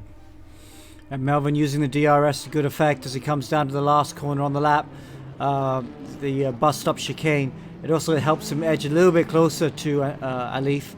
2.6 seconds now behind the race leader. But I don't see him closing down that gap. Alif is just too consistent. I don't see him making the mistakes. There is Alif. Let's just watch him as he Just goes wide, gives himself maximum speed, 180, 190, 200 kilometers an hour. As he reaches the base of the hill, he's up to 244, 245, sweeps up the top, perfect line through, Alex. That's beautiful. Yeah, well done. Nicely, as he goes through, you can see the sun starting to set just a little bit on the right-hand side of the track. Now, though, Jason Tay's having a look in Dikarama, not quite close enough at the moment as they go through Lecombe. But Jason, he'll want to get that podium finish. I think he's fifth in the championship, I think, right now. Sixth right now. I think he's battling Kalen Chin for that last spot on the podium with Josh Powen, I guess, and Dikarama. So he'll be keen to try and finish this race in P2. There is Jason Tay. In the meantime, we cannot ignore Alif Hamilton as he sweeps down the hill. It's a beautiful country setting. Not that the racers are looking at that, but we can enjoy it. Alistair Young is out of the race, I'm afraid to say. Inigo Anton, he and Arif Asmi are having a cracking little battle there. Yep. Inigo P8, Arif in P7, Troy Iman from Malaysia just ahead of them. Yeah, Alistair out of the race. He just says he's got a problem with the pedals. Pedals are failing on the rig. But it's good to see him back for a while. Now, Inigo coming through the Biff Baff here. I can't remember if he has DRS for this next lap. If he does, he'll be looking very good indeed. Coming through this corner now. Let's see which of the rear wheels plant back. Troy Iman, he'll have the DRS, so he'll pull further in front. Anton, though, without DRS, so he's falling back. Whereas Asmi, he's got DRS, and he's just closing the gap down to Iman. Just need to change the focus because Jason Tay swept himself into P2. But that's not necessarily a good thing because Melvin Moe and Andika behind him will both have DRS on this next lap, Alex. So maybe a tactical mistake there from Jason. Well, still 4.5 minutes to go, so plenty can be done from that position. This is what we normally see as a slipstream fest for the last few laps and see who can win as they go to the last couple of laps. Be right back, 14-12, says Alif. This is James. Let Melvin by. You're too quick. I think he is at the moment, but Melvin Moe's got other things to worry about. Melvin tries to make a move for P2. Sweeps past Jason Tay. Melvin Moe for Malaysia. Andy Karama goes into P3, and Jason Tay moves from 2 to 4. But as you say, game of chess, what have we got laps-wise? We've got maybe this one and 2 more complete laps. Yeah, 2 more laps after this. And just behind these 3 is Kalen Chin trying to get onto the back of him. Not able to quite do it. You can see he's trying. Look at his face there. He knows he's up against it because the 3 in front of him will be sharing DRS. And he doesn't have DRS, but he's not giving up. Look at him fighting oversteer there as he's trying to get closer to the battle for second position. He has recovered from that mistake on the first lap, but not really enough to challenge the front leaders. Jason Tay, meantime, gets nice and close to Melvin Moe and Andika Rama. This is the battle for P2. Way ahead of them, 4 seconds clear. Is there a diamond class, Alex? Because the suggestion was right. Alif belongs in it. Yeah, superb performance by the Singaporean, just pushing away there. Nicely done. But now that battle for second position, Melvin Moe, he has got the DRS. So with, was it 2 more laps, 1 more lap after this? 2 more laps after this, we reckon. How's he going to play it out? What would these drivers be thinking? Because they don't really want to be leading across the last lap, but that will be tricky indeed. Well, let's just check our timing. 2:12 as they come through the start-finish line. Yeah, there'll be 2 more laps still to go, Alex. It's just on the cusp there, 2:20. Unless Alif decides to really slow down to make this his final lap, but that would be a little bit of a dangerous tactic. Jason Tay move into second and then loses out. Melvin Moe 4th at the moment as they sweep down the hill. But I think Melvin might have DRS. Or did he lose it? I'm not sure. We didn't see them as they went across the line. We were focusing on Leaf just now. We need to really, as we come down to the last couple of laps, focus on which cars cross the line so we see who's got DRS. Yeah, Melvin's got DRS. I think he just backed out of it to try and get DRS. Jason Day there just tapping his teammate there as he goes through. Great little battle. Now, Kalen Chin, Alex, has pulled to within a second and a half. Surely he can't get onto them to be within the RS range going into the final lap. He's put in a great lap, though. Mind you, it's a 2:12.9, so it's not that fast. Oh, but that's because the tyre wear is there. It's not that fast. We know he can still go faster, but the cars in front, they're in the 13s and 14s right now because they've been just battling over that second position. OBLIO says the team are being used to give maximum points. Zephyr Ray, another clash for P2. Tasbe excited for tomorrow's races. All going to be fun, and all aboard the Melvin train, says Ard Kian. At the moment, we're all aboard Kalen Chin. Let's go back to that P2 battle. Kalen is close enough, Alex. Kalen is going to be within DRS range of Jason Tay into the final lap. Oh, that's interesting. And now Rama decides to put the speedsters on, because look at him, he's now charging away at the front. He's decided now's the time I'm going to go and try and get the gap, and he's broken the gap, the DRS gap to the third place Melvin Mo. Oh, is it? No, Melvin's still just there, just within 1 second. Right, let's just check our time. Alif, does he slow down? Does he slow down? No. Crosses the start-finish line with 7 seconds to go. That means there is one more lap, and Andika is under pressure. And Kalen Chin is in the race. Oh!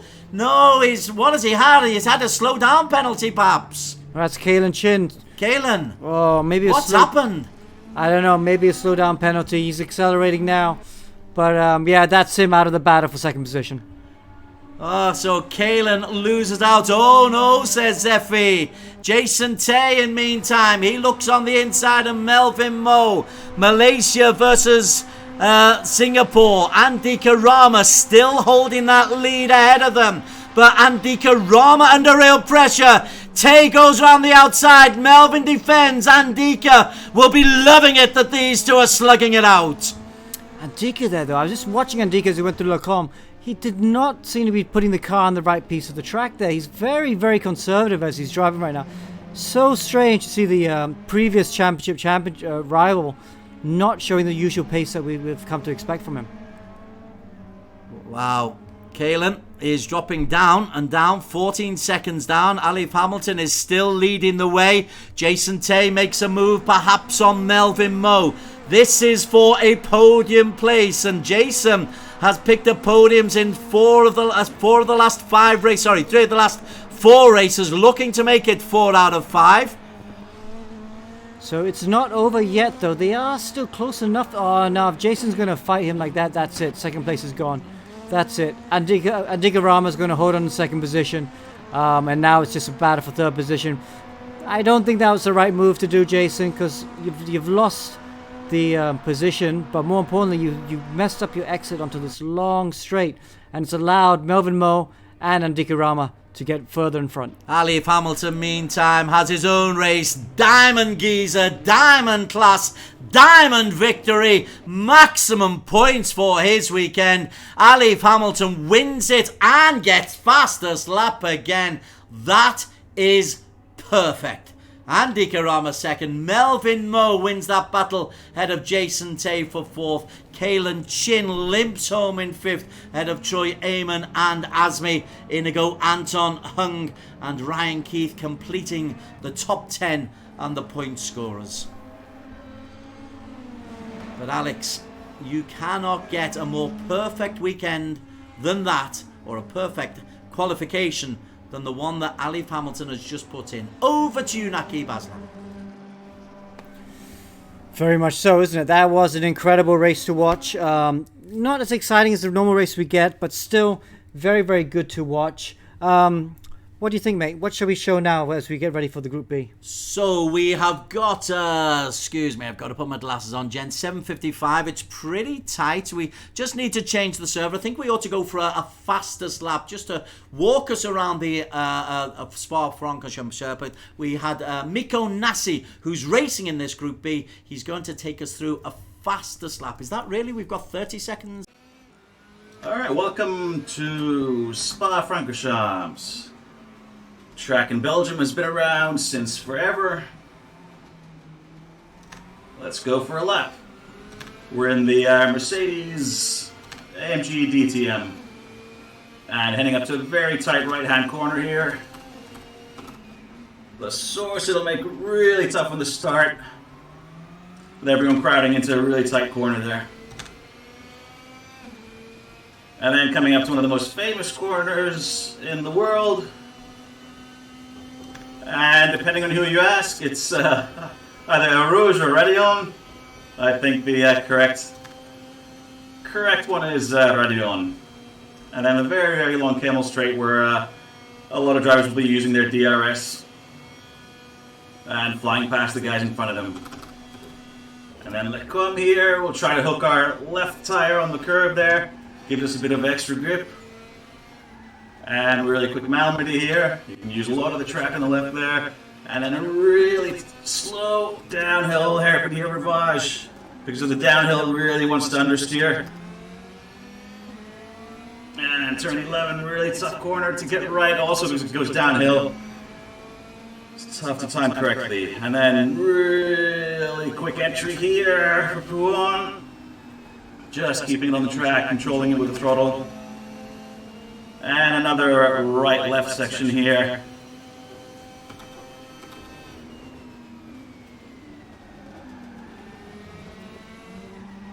And there's not a lot of grip on the exit there for some reason. It's really tough to get the turn in. Turn 13, and then a really, really long full throttle run here. And this will be another favorite DRS spot, but also a risky one with these two corners coming up. Should be pretty easy to go DRS through here, but the second one here, it's full throttle, Van Chimot, very easy to lose control if you keep DRS open there. And then finally, the bus stop chicane to end the lap. Missed my apex there a little bit. And then really careful on the throttle exiting the final corner. And that's a lap. Thanks to Mikko Nassi, and Mikko is out on the circuit at the moment. He'll be in Group B. Mikko is one of the threats. Our real focus, though, has really got to be on Nakib Aslan, because after what we've just seen from Alif Hamilton, Alex, a perfect qualification, fastest in qualifying, won the race 1, run race 2, fastest lap in race 2. Nakib has got to respond with a perfect performance himself. Yeah, he has to get pole position, he has to win the race, both races, and he has to get fastest lap. So yeah, it's a lot of quick drivers there, but you know, like we saw, and I don't think he's going to get the same help. I mean, Alif had a lot of teammates in that Group A. You can see they're kind of getting out of the way for him. We don't have a ban on team orders here in this championship, because how do we do that? So an overwhelming number of Legion of Racers teammates are here, so that made it very easy for Alif, I think. Nakib's not going to have that in this race. He has no teammates, so it's going to be very hard for him to do that, but not impossible. Let's look at some of those who could challenge him, though. Dylan Tan has been in fine form recently. We've lost him there. Where's Dylan gone? There he is. He's in a very aggressive racer. If he's in a battle with Nakib, he's not going to back off. No, he's not. Dylan's a young kid, and he's another one, a bit like Jevan David, just improved very quickly. A lot of these Stratos Motorsport, which is one of the, if not the top karting team in the region. A lot of their drivers race in this championship now, not just because of the MCO, not just because of the lockdown due to COVID-19, but also because it's a great way to learn. You know, a lot of these young karters only drive karts all the time, but at least when they get here, they understand what it's like to drive a WTCR car or a DTM car, or even some of the single-seaters as they make their way up the motorsport ladder. He's pretty quick at the moment in qualification. No valid lap yet, but he has got a best lap of 2:10.1, so he's hitting the marks at the right time, Dylan Tan. Another quick one, Brody Steen, the Aussie, if we can find him. There he is. There's Brody Steen. We've seen Brody in Season 1 certainly have a very quick start to some races, not being able to put consistent performances together in Season 2, but quick, a challenge and a threat. Yeah, I mean, season 1 we had the GT3 cars. I think he liked them a bit better than the DTM car. Porsche, wasn't he? He was in at the start of the season. Yeah, he's with the Porsche. He won a couple of reverse grid races, you know, and like Porsche was great off the start, wasn't it? We saw some great starts from him. Hasn't quite been able to hit the same heights of the DTM car. DTM car is quite a bit faster. And that's why we'd like in ERGP to change cars every once in a while, because it allows us to then see if drivers can adapt to a different driving style to get the most out of them. Okay, Ayman Akim Tadashi is a man who's showing a real improvement in form. Do you want to talk us around your favourite circuit alongside Tadashi to see if he can carry on his improved form? Remember, he was pipped on the line in race number 1 by Nakib this time last week. Restarting, a lot of them restarting. They just don't get a good start out of the last corner. They decide to restart. But yeah, let's follow Ayman in the pink BWT Mercedes all the way to the right to make sure he gets a nice exit. Use most of the road. Try and use a bit of the track to increase the distance before you hit the start-finish line, so then you can have the shortest distance onto turn number 1. Uses the curb nicely out of the source. Now, the source is very important corner to be quick through, because not only are you quick down this straight, but if you can hold those kilometers per hour through a rouge, which is this corner now, the bottom, then the top of Radillon here, you then hold that extra speed all the way down to Le Combe. That's a lot of time you're full throttle. It can be a lot of lap time there. Look at the straight, just keeps going and going. Amount of Formula 1 battles we've seen in the past of drivers going through here, Mika Hakkinen, Michael Schumacher, and now to Le Combe. Have to be very precise. Looks about right. 3rd gear. Some more lift on the throttle again. Some more lift again. Get out of it. Use all the curb. Yeah, you have to be super aggressive and use maximum curb through there. Now the hairpin. You want to hold the brake just a little bit as you come into this, because it keeps the front of the nose down. Limits the understeer just a bit. Now through turn 11. Use all the curb in the exit. And now to Le Combe. Let's check out Le Combe. Let's see if he breaks it all for this corner, if it's just a lift.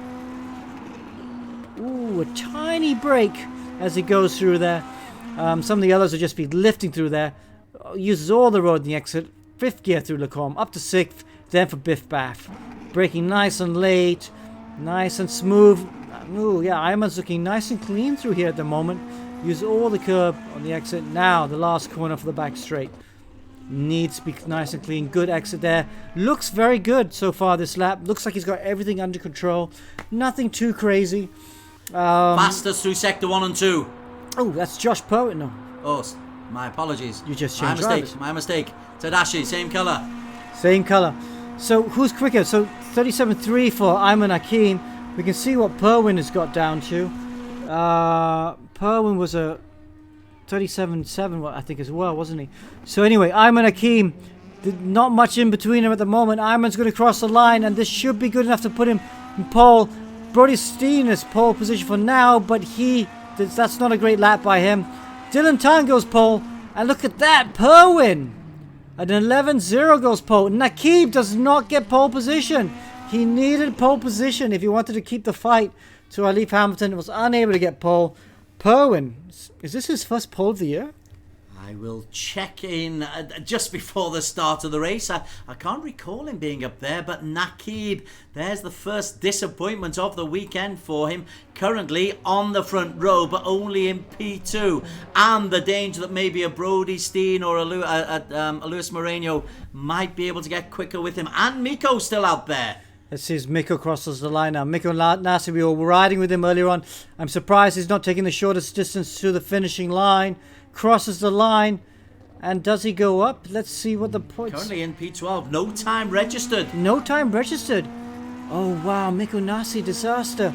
He had the quickest time from the weekly leaderboard. He would have been challenging for pole position. He must have made a mistake on the lap before. Maybe a track limits issue, so he's not going to get enough time to do a lap time, which means he'll start from the very back.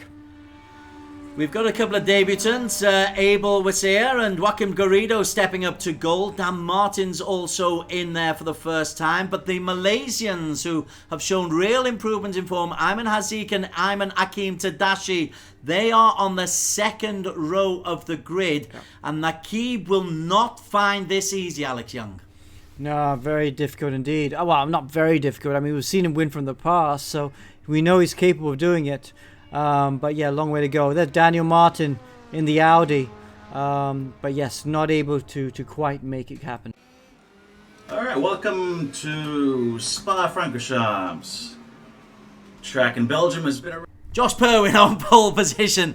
Nakib alongside him on the front row of the grid. Ayman Hazik and Ayman Tadashi make it an all Mercedes second row, or Malaysia Mercedes second row. Dylan Tan.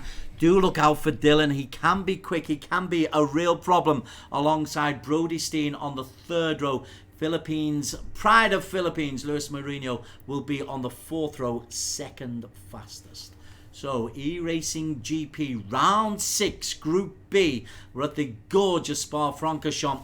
It is a beautiful circuit where you can see the long straights down the right-hand side, and then the technical part, but at the top just after the corner to the right of the start-finish line, the fabulous Eau Rouge, and then the very, very pacey Kemmel Straight. It is a driver's track, but Nakib Aslan really needs to get off to a really good start.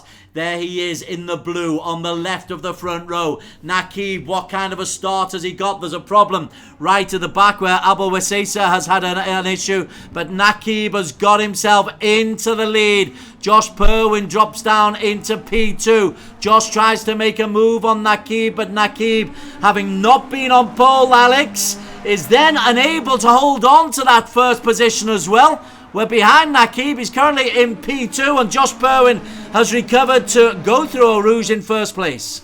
Yeah, Nakib had to lift as he went through Eau Rouge. Whenever you're side by side, someone has to give. And look at that. Whoa, they're all coming down into Le Com. It's going to be tight into this next right-hander.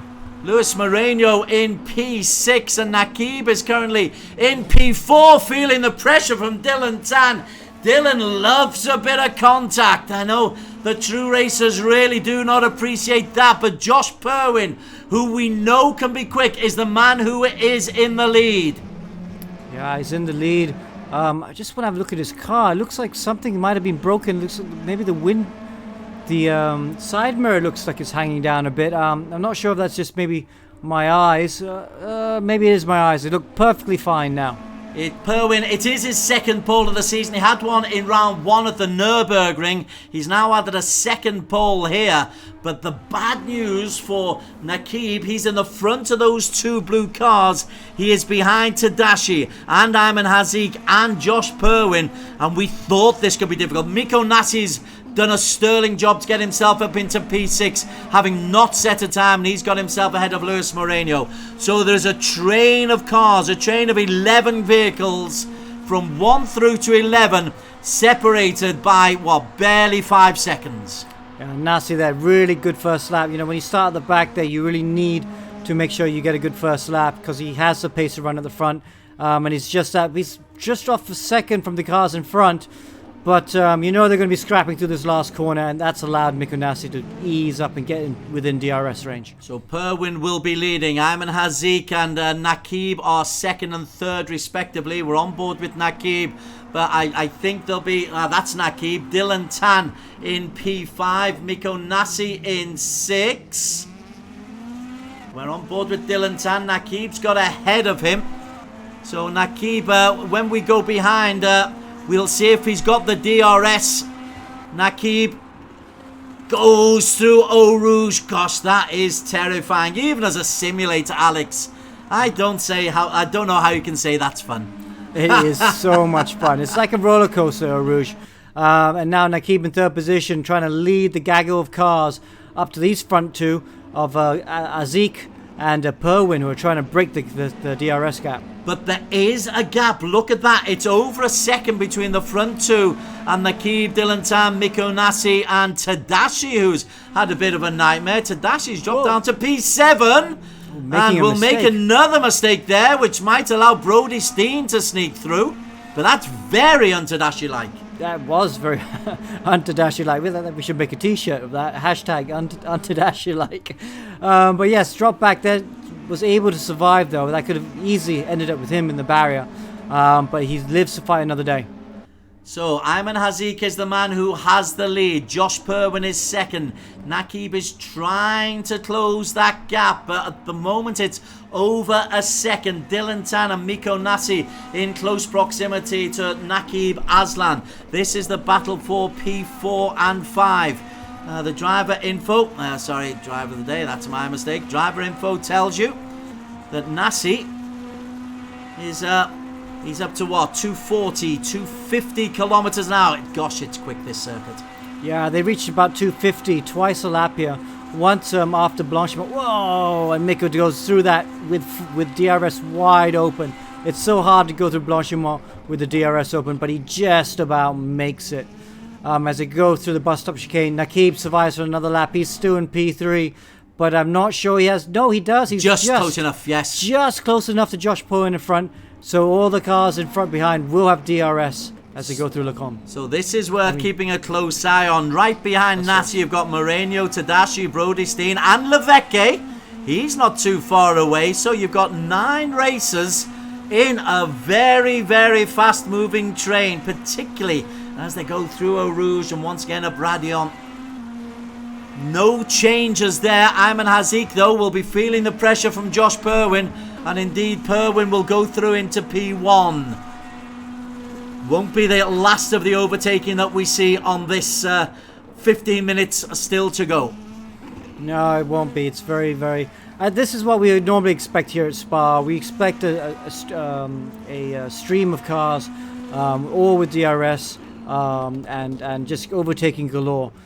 Which is very... we didn't get it in Group A, but I think we're going to get it here now in Group B.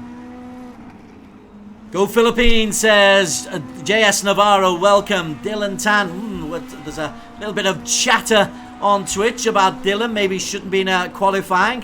Wimpy Limpy says hello, well, change your surname, fella.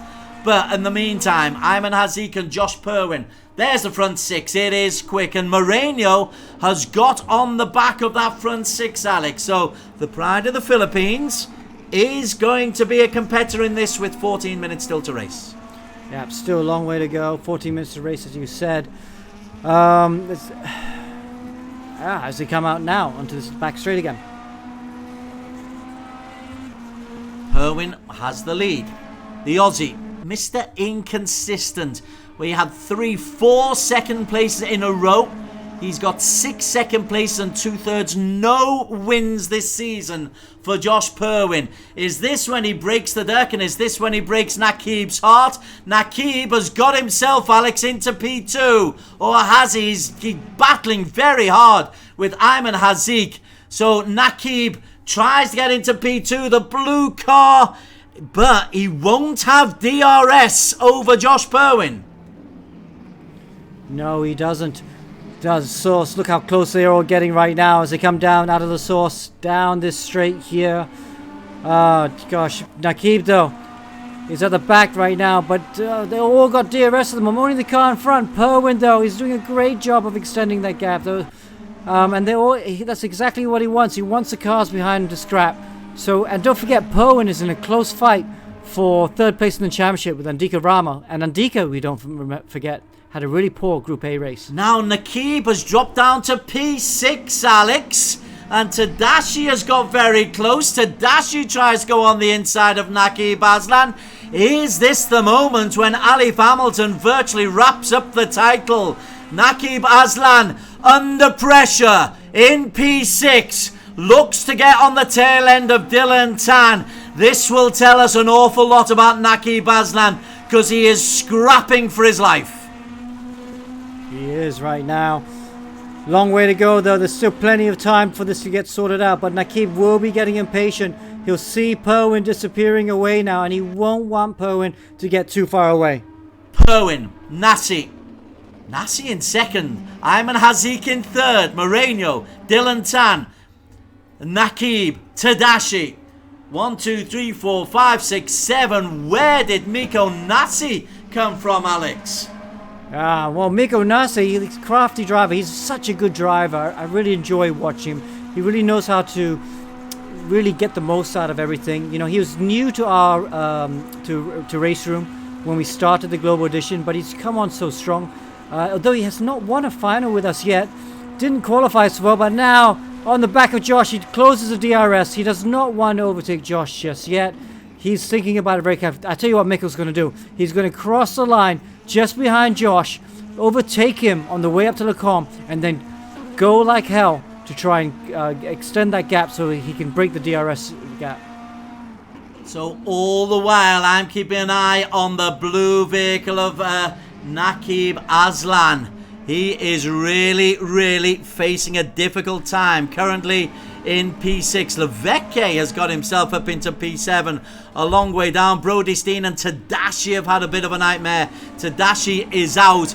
But Naqib is facing a problem, Alex, because halfway through the race, and he's he's 6th place at the moment, and probably 3 seconds behind Mikko Nassi at the front. Well, I know Naqib's actually been practicing on R Factor this week, because there's another 24 hours of Le Mans this weekend. They're calling it 24 hours Le Saf, I think. So I know he's been practicing on that game a lot, so maybe he's not being able to put as much practice as he usually does in race room, because he's not showing the usual pace that I kind of expect from him. Josh Perwin, who was at one stage in P1, he's down into P6. Must have been a mistake there from Perwin, because he was leading Mikko Nassi. Ayman Hazik, Luis Moreno up into P3. Gosh, this is an all-star battle that is no fun for Naqib Aslan. No, well, he's got to work for it. If he wants his championship, he needs to try and win this race. So it's very important that he gets to the front. It's not going to get given to him. You know, you have to take championships when you get the chance. Well, Dylan Tan is still in the server and is going to spike the racing style of Naqib Aslan. He is between Naqib, Moreno, Ayman and Mikko Nassi. Nassi is trying to extend this lead at the front, but it's only half a second clear of Ayman Hazik. But Moreno is losing ground on the front too. This could be crucial. This could be a key moment in the race as they come into the chicane at the end of lap number 5. They go through. Moreno is just able to hold on. However, one guy being lost is Josh Perwin. Josh is out, and also out is Dylan Tan, who I think his misdemeanors have caught up with him at last. But that's good news for Naqib Aslan. Naqib now in P4. And now, Alex, in 8.5 minutes, he can focus on 3 races in front of him. Yeah. So he'll have to focus, though. There are a lot of fast drivers in front of him that won't want him to do that. But Naqib there, at least he's in that top 4. If he was in the second group, that would be a bit of a disaster for him. So that, whoa, look at down the inside now. And Hazik takes over the lead from Mikko Nassi. Okay, so that suddenly in the last minute, with Dylan being ejected eventually from the server, reluctantly going like a recalcitrant schoolboy, but kicked out for misdemeanors. Ayman Hazik is the man who has the lead, but it's a fast train. Nassi, Moreno and Naqib Aslan are there. Josh Perwin, Alex, what's happened with Josh? Down in P5 and 2 seconds off the pace. Yeah, that's really strange. He must have made a mistake off screen that we missed, because he really should be in that battle for 5 now, and that gap's really big right now. You know, it's going to be so hard to close down that gap in the 7 minutes we have remaining. Interesting times, interesting race. But you know, just saying that though, I think the top 4 might come back to Josh a bit, because you know, you get to the last couple of laps, you're going to be a lot of jostling for position, because when it's close like this, no one really wants to lead across the line for the last lap, because they won't have DRS and it can really affect their chances of winning the race. The gap between 4 and 5, we're looking backwards there. We're looking back to Josh Perwin, who, remember, he had so many second place at the start of the season, was a genuine contender going into the 3rd round of the season, but has dropped off the pace recently. Ayman Hazik has improved as the season's gone on, by contrast. It'll be Ayman who leads Mikko Nassi through as they go into lap number 7. Ayman Hazik from Mikko Nassi, Malaysia from Singapore, from Moreno in the Philippines in 3rd, and the little blue bonnet there of Naqib Aslan will feel an awful lot better at the moment. Naqib, now things have changed just a little bit in the last lap and a half. Go through Eau Rouge. Oh, I love this shot. You can see what you see. Just see sky as you go at the top of Eau Rouge. That's just like in real life. You don't really get a good sensation of gradient on TV screens. But I tell you what, when you're there in real life, it's awe-inspiring. Nassi is the new race leader. Luis Moreno P2. Moreno has never really been able to bring his Philippine Championship form onto the global edition, but this is pretty good for Moreno, and he has taken Nakib Aslan through with him. Moreno, indeed, has yet to post a podium this season. So, an opportunity for Luis Moreno just to make a little bit of a personal landmark here. He is currently in second, but Ayman Hazik will not be giving up a podium at all very easily. 5.5 minutes to go. You know, that's such a good point, Des. I mean, Moreno was so strong in the Philippines edition. He was just really is untouchable at times. We know how quick he is. He has won the global edition, the first one. But you're right, he's not had the same form in the second edition.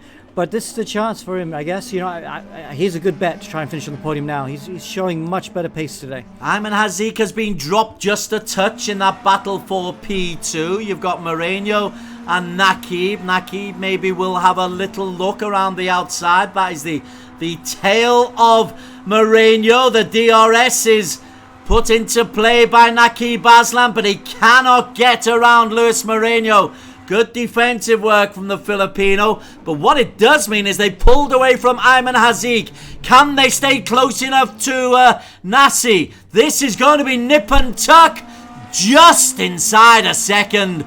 Only just, so Moreno will be able to tug Nakib along and get closer to Nassi on this lap, Alex. Wow, so we are seeing things split up again a bit. So I think what's happening a lot here, Des, is the DRS is so strong that you can use it to overtake someone and then use it for the rest of the lap to pull out a gap so that you're no longer in DRS range. Because now we're getting these gaps appearing all over the place again. So it's kind of interesting that because Ayman's gone. He's just gone. He didn't have DRS the lap before. And look, he's now 3 seconds behind the race leader. That means that Josh Perwin, who was all-time also a race leader at one time, he's in P5. Patrick Levesque is on site of his best performance of the season. Dan Martin and Abel Wasesa also can pick up decent times, but the focus very much on P1, and this is the race. 3.5 minutes to go, so there will be this lap, one after that. Maybe there will be 2 full laps after this, Alex. In fact, there will. Yeah, 2 full laps after this. Look how much Ayman has gone. He's completely out of DRS range. So that is what we are seeing. I don't think we saw Perwin with a mistake. I think he just got done by the DRS, out the zone, and that's it. He got kicked out. And then the following lap, that happened to Hazik. And now look at that. They're evenly spaced behind this top 3. So I'm watching this and I'm going, whoa, these guys are going to have to be thinking about doing something else now. You know, you don't want to lead over the last lap, but you also don't want to lead too early because you get overtaken and you lose the DRS. Look, Moreno's holding back, Nakib's holding back. They both have DRS. They should be able to ease up to the back of Nassi, but they don't want to just yet. Well, Moreno implements the DRS. Yeah, Nassi is the sitting duck at the moment. Nakib is right on the shoulder. Nassi pulls out. So the man, then a late braking. Nassi says, you can both go by if you want, or maybe he doesn't. Nakib, though, takes the opportunity. And for the first time, Nakib Aslan has got himself up into P2. He needs the victory. He needs the 25 points. He'd also love the fastest lap, and at the moment he's got it at a 2:12.8 for Nakib. No, that was the last lap. What is the fastest lap at the moment? Nassi's got the fastest lap. Yeah, so I tell you what, Moreno wanted to be in second position with a couple laps to go, but he's messed that up, I'm afraid, because Nakib was able to bang his way through, bang doors through. Nothing illegal with that. It was tough, but it was fair. So now Nakib is in really good position. Does he want to overtake Mikko Nassi at this point? I think he has to. He just has to, and he just has to go for it. Oh, look at that. The Moreno's there as well. But Mikko Nassi, he doesn't want to lose that position. So there's contact between the two of them through Lacombe. Mikko Nassi has to hold on to second place here if he wants to win this race. And Moreno has to get second place so if he wants to win this race. Because Nakib is going. He's gone. And look at that. Nassi's banging doors of Moreno and is just holding off Moreno as they get to the second sector of this lap. Make or break for Naqib Aslan. He's tried to make the run. He needs to be a second clear. They will just cross the finish line, and so there'll be another lap after this, Alex. Have I got that right? Yeah, I think you have. Yeah, it's tight, isn't it? But so Naqib, if he wants to win, he has to get out of DRS zone. If he crosses the line and he's in DRS zone, he's going to get overtaken and then dropped. Miko's been very clever. He knows he can't afford to get dropped like Ayman Haziq and Josh Perwin did. So he's staying. He's doing everything he can to fight with Moreno to not lose that gap. And look at that. He's just fighting so hard. And Moreno knows he's losing his chance for a win. Moreno has to overtake Nasi now. He's got to put on the DRS. I don't know why he's not using the DRS. Why is he not putting on the DRS? Wow, that's it. Naqib's gone. He's broken the gap. He's broken the camel's back. Maybe Moreno, he had the DRS. I don't know why he didn't use it. Well, Naqib has got himself a 2-second lead. Moreno goes past Nasi. Nasi almost let him through. And so Nasi will have a DRS on Moreno. Moreno will not have anything on Naqib. Last lap, Naqib, the lead. He's timed this to perfection. Gotta say that. He was under immense pressure with 10 minutes to race. He has done this one superbly. So while Miko Nasi and Luis Moreno scrap it like two heavyweight boxers for P2, Mohamed Naqib Aslan can pick up maximum points. But can he pick up fastest lap on the last lap? Probably not. No, he's not going to pick up fastest lap. So Naqib's going to lose at 1 point from qualifying, another 2 more points from not getting fastest lap. So he drops from 10 points behind Alif Hamilton at this stage to 13 points.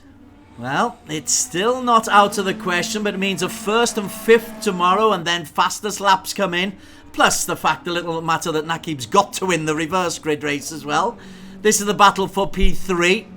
And Moreno, well, he might have the consolation of a podium place, but he'd love it to be better. Now then, Nasi, Alex, has pulled to within a 2.2 of Naqib, and he has got a DRS he can use, Nasi.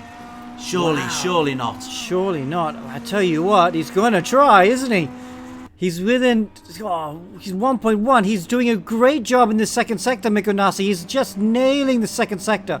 He wants the win. He's not giving up. 1.1 seconds now. If he can get within a second, you know what? The straight is so long now.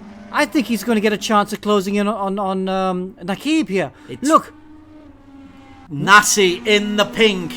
This is make or break for Nasi. It's a desperate time for Naqib Aslan. Naqib focuses forward looking only. Nasi within half a second. Has he left it too late? The DRS is there. Naqib under pressure. It's the final chicane. Naqib defends. Nasi puts the pressure on. Naqib Aslan. Is he going to lose it on the line? Naqib Aslan just able to hold on ahead of Miko Nasi. Luis Moreno will pick up his first podium ahead of Ayman Haziq. Josh Perwin will be 5th, the season best Leveke in 6th, Martin 7th, Abel Wissessa on debut 8th, Brody Steen 9th, but Naqib Aslan, heck, he will be having heart palpitations, Alex Young. Whew, what a finish to the race. Okay, so that's the sort of excitement I expected Spa. I thought Miko Nasi was too late, too far, but he used that DRS. He gained over a second just on that last straight. Naqib, though, great job defending into the chicane. He could have easily messed that up. And then I still thought Miko Nasi was going to get a run out of the last corner, but they had that contact, and it must have slowed Nasi's momentum out of the last corner. And there we go. Mohamed Naqib held on just for the win. Who knows? Who knows? It might be crucial in the final reckoning. There's another reverse grid race to come, and Naqib has got to catch his breath and win that one as well, and ideally get the fastest lap. If he gets the fastest lap and the win, the differential between him and Alif going into the final race of the season tomorrow will be 13 points. That's catchable, so long as Alif doesn't finish on a podium. But that's Still, 24 hours hence, we've got the little matter of the reverse grid race and confirmation of this race, Alex. There wasn't any race control incidents there, were there, concerning Naqib Aslan? No, I've seen nothing from race control at the moment, but don't quote me, that might happen again while we wait for the results to come out. But Dylan Tan, yes, he had a qualifying ban in this race, and he didn't take the qualifying ban, and that's why he was kicked out of the race. Okay, there are the final results in full screen. Naqib takes it. Nassi, well, pushed him ever so close. His consolation for Nassi is 20 points for second, plus a fastest lap for 22 points after a poor qualification, which kind of sums up Miko's season. We know he's very, very competitive, nearly at the top table. Naqib Aslan just able to hold off.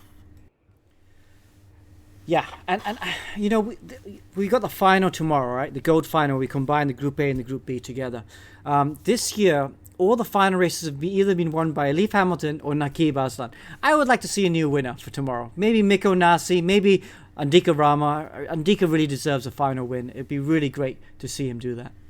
Naqib Aslan cannot afford anything other than a win tomorrow unless Alif has a nightmare. We'll worry about that tomorrow though. Now race number 2. Tadashi is on pole. He and Brody Steen. That is a very, very quick front row of the grid. Tadashi in the pink is off to a quick start. Brody Steen is alongside him and Brody goes into La Source in second place.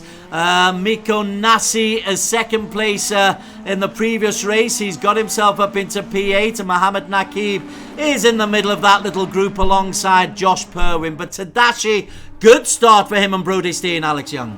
Wow, just what they needed. Look at that. Great start. New driver with Cesar is just holding them up a bit in third position. It is only a second between 2 and 3, but this early in the race, and if he carries on to hold them up, there is a problem. Abel Wissessa, we're on board with him as Josh Purwin goes one side and Ayman Haziq tries to go the other as they go through Lake Combe, and then they'll hit the hairpin around Bruxelles, turn 10. But it's Tadashi who still has the lead, Alex. Yeah, it's a really good lap there. A really good overtake there by Purwin to Lake Combe. Just around the outside, so late on the brakes, and look at that. That move was which I thought for a second that was too late. It wasn't too late. Made the move, but even closed down the gap to P2, Brody Steen. Would you be worried if you're Naqib Aslan? You're in P8 just at the moment. You've got 7 quick cars ahead of you, including Miko Nassi, including Ayman Haziq, including Josh Purwin, including Tadashi. 5 very good racers, and right on your tail, Luis Moreno. Yeah, I think he just wants to make sure that he's in that group come the last lap. He has got time. They got elbows were out for the drivers through Eau Rouge, and I think Naqib had to back off. But yeah, there's still plenty of time to get into the front group. Zeffy is a fan of DRS, particularly on Eau Rouge. Real bravery to go through there. Be Right Back doesn't like the DRS. I know you thought long and hard about it, Alex, but it's certainly given us some changes, and it's taken us to the last lap of every single race of the season. So I must confess, I'm a fan. Yeah, it is. We just have to choose our tracks a bit more carefully. I mean, we've got the next Global Edition we're going to come. Oh, there's a big kerfuffle there through the last corner, and Naqib gets pushed all the way to the back of the grid. Levecque in 10th place, Naqib in 9th, has to manoeuvre his way through traffic, finds his way past Dan Martin. Miko Nassi makes a move. Now the front 3, Tadashi, Brody Steen and Josh Purwin, have got a gap of 2 seconds over this Nassi-led group. That's concerning for Naqib. That's great news for Alif Hamilton. I tell you what, though, Miko Nassi had the DRS open through Eau Rouge. I can't believe he had the DRS open through Eau Rouge, and the car was snaking all the way there. It is an advantage if you can make it do it without sliding too much, because if you slide too much you lose time. But Miko Nassi, very brave there indeed. I'll tell you what, this is now Naqib's going to start to worry. Okay, he's still in 8th position. He needs to make some positions now, and there he is. He's getting a bit more aggressive into the hairpin. It's a legal move completely alongside But yeah, he can't let the others get away. They're getting too far away at the moment. Luis Moreno is the man immediately in his sights. Moreno in P6. In front of him, Ayman Haziq. Nassi has done brilliantly to join that front group. No wonder you impressed. Josh Perwin is still leading the way, but Josh Perwin led the way in race number 1, Alex, and finished a distant 5th. Yeah, so let's see if Josh learns from that. He needs to make sure that when he doesn't have DRS and he's leading and the cars go by, he somehow sticks with them. If he has one small mistake when he doesn't have DRS, that's it. You get ejected off the back of the peloton, and there's just no way back. So the first group has Perwin, Steen, Akim and Miko Nassi. The second group, Ayman Haziq, who's got Moreno, Nakib beginning to make his movement now, and then Leveke, Ebel Wasesa and Dan Martin in the third little group. But Haziq, well, for Nakib, we've got to keep an eye on Nakib because the title rests on this. The title almost rests on Nakib picking up at least some major points, which is at the very least a podium he needs, Alex. Yeah, Alif is a really good driver who's leading right now, and it's going to be tough for Nakib to wrestle back the championship from him. But he has to give himself a fighting chance, and for me, he has to win today. But he's just not making the progress through the field like he normally should. Brody Steen, Miko Nassi through Eau Rouge, DRS is on. Whoa. Keeps it going, 240, 250 kilometers an hour as he reaches the top. Josh Perwin in his sights. Wow, that's so impressive, getting you flat. See, keeping flat through Eau Rouge is giving him a big advantage, and he's come from nowhere to challenge Josh into Le Combe. Oh, they give each other just enough racing room. Great competitors, racing hard, but respectfully still. And Josh holds on for another lap. Zephy Ray is a big fan of I nearly swore there, of Miko Nassi. Gosh, He's got a good long run there, and he's stayed in second place. Now, would that be tactical? Maybe not. He has another go. This time, Miko Nassi barnstorms his way past Josh Perwin into P1. Yeah, he's got to try and make use of this DRS to try and pull away. Perwin knows that he can't afford to lose touch, so he's going to try and overtake, or even if he can just put Miko Nassi off his stride a bit so that the lead is not so great at the end of this lap. Brody Steen has just overtaken Tadashi for P3. Luis Moreno is leading Ayman Haziq and Nakib Aslan. So it's a 7-long train. 2 little groups there. Dan Martin, Leveke and Wasesa have been dropped a little bit. So Nakib, once again, Alex, in race number 1, he came from way back with 12 minutes to go. Here, he's in a little bit of a better position in that... Well, he's had a big moment. That was almost his championship gone. Nakib almost lost the championship right there and then. He was taking the DRS through Le Blanchimont like a lot of them did, and he almost spun. I don't know how on earth he did not spin there. That's where Andika Rama spun off in Group A. I don't know how he kept the car on track. However, up at the front, I can tell you, Nassi has got himself a 1.7 second lead from the second group. Tadashi is leading the second group. It's pink. 1, 2 and 3. Moreno, Brody Steen, Ayman Haziq and Nakib, having rescued his championship, is now still in 7th place, and will have DRS over Ayman Haziq coming into lap number 4. But Ayman Haziq also has DRS, so he's not making it easy. It's really tough for Nakib to get through. Oh, as they both go past the car there. Brody Steen. Wow. Nassi still leads. So I guess this is a little bit the difference, aren't we, seeing right now? Because in Group A, you had a lot of drivers working for Alif, all on the same team. So kind of making him a bit easier for him to come through. But here, everyone, they're not teammates. They're all scrapping really hard and making it very tough for Nakib to get through. Moreno in 4, Ayman Haziq in 5, Nakib not being able to get past him. Brody Steen has been successfully overtaken by Nakib. The man in blue, though, needs to get a little bit closer because it's a second between Moreno, over a second between Moreno in 4 and Ayman Haziq in P5, and that's a problem for Nakib. Brody Steen at the back of that little train. But between 1 and 4 and 5 and 7, Alex, there's a little bit too much of a gap for Nakib's liking. Yeah, but you can close it. But he really needs. It's too late now. He's got to get past Iman this lap, or at the very least at the beginning of the next lap on the way after Eau Rouge. If he can get past Iman, then I think he can close the gap. If he waits for another corner or another lap, I think it'll be over for him. Well, he's had the DRS, and they're coming up to the chicane here at the end of the lap. It's not going to happen here, but he will still have the advantage of being able to utilize the DRS as we approach the halfway moment of this race. And Nassi, his lead has been cut. Triple pink, Nassi, Perwin, Tadashi, Moreno, Haziq, Nakib. They've dropped Brody Steer, but the first 6 are going to make this a 10-minute train. Lovely. Yes, it's all coming together now. Again, Mikko Nassi was not able... Well, he was able to break the gap, but the cars behind, they worked together. Oh! Who was that? Tadashi also trying to take the DRS flat through Eau Rouge, and we're now seeing how tough it is, and he's so lucky to still be in this race. Ayman Haziq is there. Nakib tries to move on the inside of Ayman Haziq. This time he's got past him. Ayman Haziq at last. He held off Nakib for 2 full laps. But Nakib, he's having to dig deep tonight, Alex Young. Well, yeah, it's tough. I mean, it must be so tough for him because he was fighting for the championship, really in with a shot. Saw his rival have a perfect 2 races. And now he's fighting so hard. It must be desperate for him to try and get up to the front.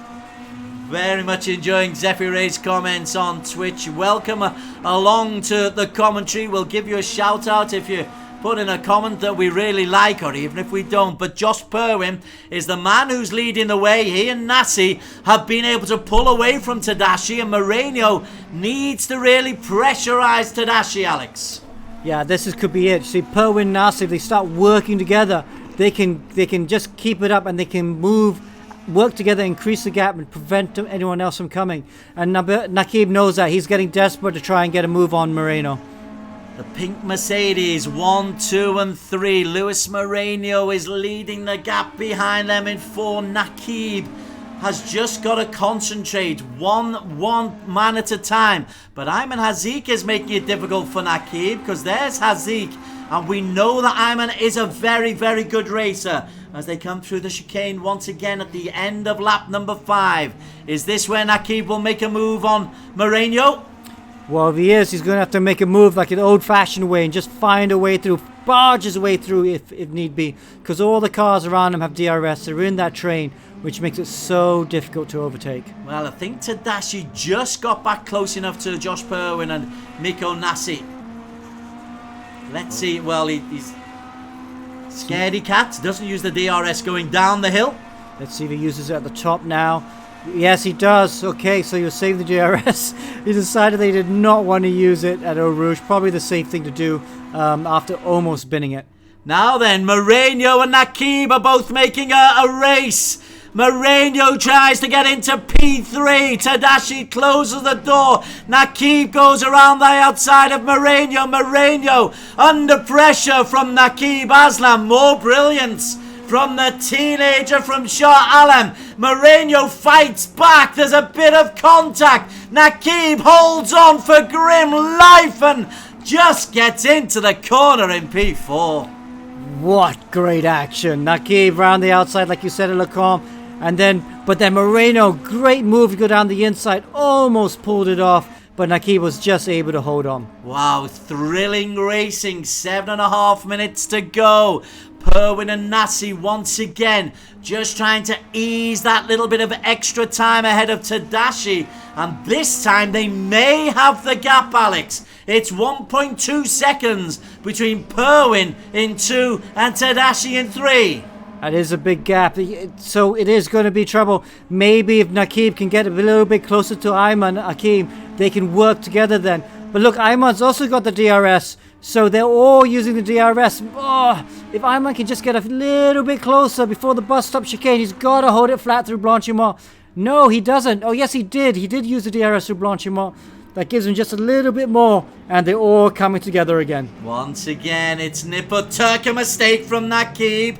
Didn't quite take it right, but he's able to hold on. He's had a couple of truly scary moments, but he will have and he's close enough, but Tadashi, ooh, I tell you what, has Tadashi got the DRS? It was very close.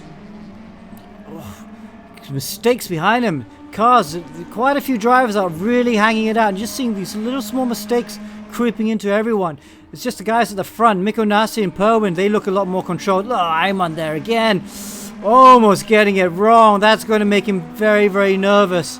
Let's now go down the start-finish straight. Look, everyone's got DRS, but it's a slipstream battle. Moreno going down the outside of Nakib, and Ayman Hazik just watching it all happen. Nakib is able to hold on. Tadashi is there up at the front. Nasi and Perwin. Tell you what, these are making it a pink champagne performance for Josh Perwin and Mikko Nasi, and they're working together at each lap. Tadashi has got to make a really quick chase to keep them within 1 second. This time, though, they're a second clear, and this is looking ominous for Nakib Aslam. Yeah, Ayman Hakim, he didn't have DRS, did he? Because he's really dropped back from these two. That's really going to put him in trouble to try and get back to the lead battle. Nakib in the blue Merc. It's Merc 1, 2, 3, 4, 5 and 6. The best of the BMWs is Brody Steen, who's a distant 7th. But Perwin and Nasi, neither have had a win this season. Now they'd love it to end that, but Nakib cannot afford to not win here. He's up into P4, Nakib, but he needs to get closer onto Tadashi. Now, what's happened there? Nasi, mistake. Nasi has dropped into P3, Tadashi into P2, and Nakib can get closer onto Mikko Nasi. Nakib up into P3, and Nasi goes from 2nd to 4th, Alex. Wow, Nakib around the outside of Mikko Nasi. You can see he's taking big risks, the young Malaysian. He knows everything's on the line, so he's taking more risks than I'd normally expect from him. But now, okay, Mikko Nasi, we're just talking about this going backwards thing when you don't have DRS. That's how far he's gone back. But now he has DRS, but he's got to follow Nakib. Will he keep the DRS open? Will they both keep... Nakib looks like he's close to DRS for El Rouge, but Mikko Nasi keeps it open through there. Very, very impressive, and able to keep it straight. Now they're on the back straight, and all three of them.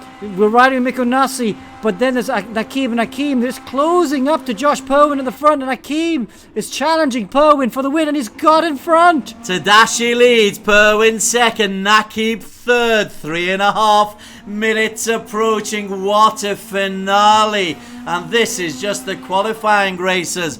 Nasi right on the tail of Nakib Aslan. Nakib is the blue in the pink double sandwich. Ayman Hazik has been dropped. Luis Moreno has been dropped. Brody Steen, Leveke, Dan Martin have been dropped. Abel Wesesa is out of the race. Nakib now or never. Nakib Aslan.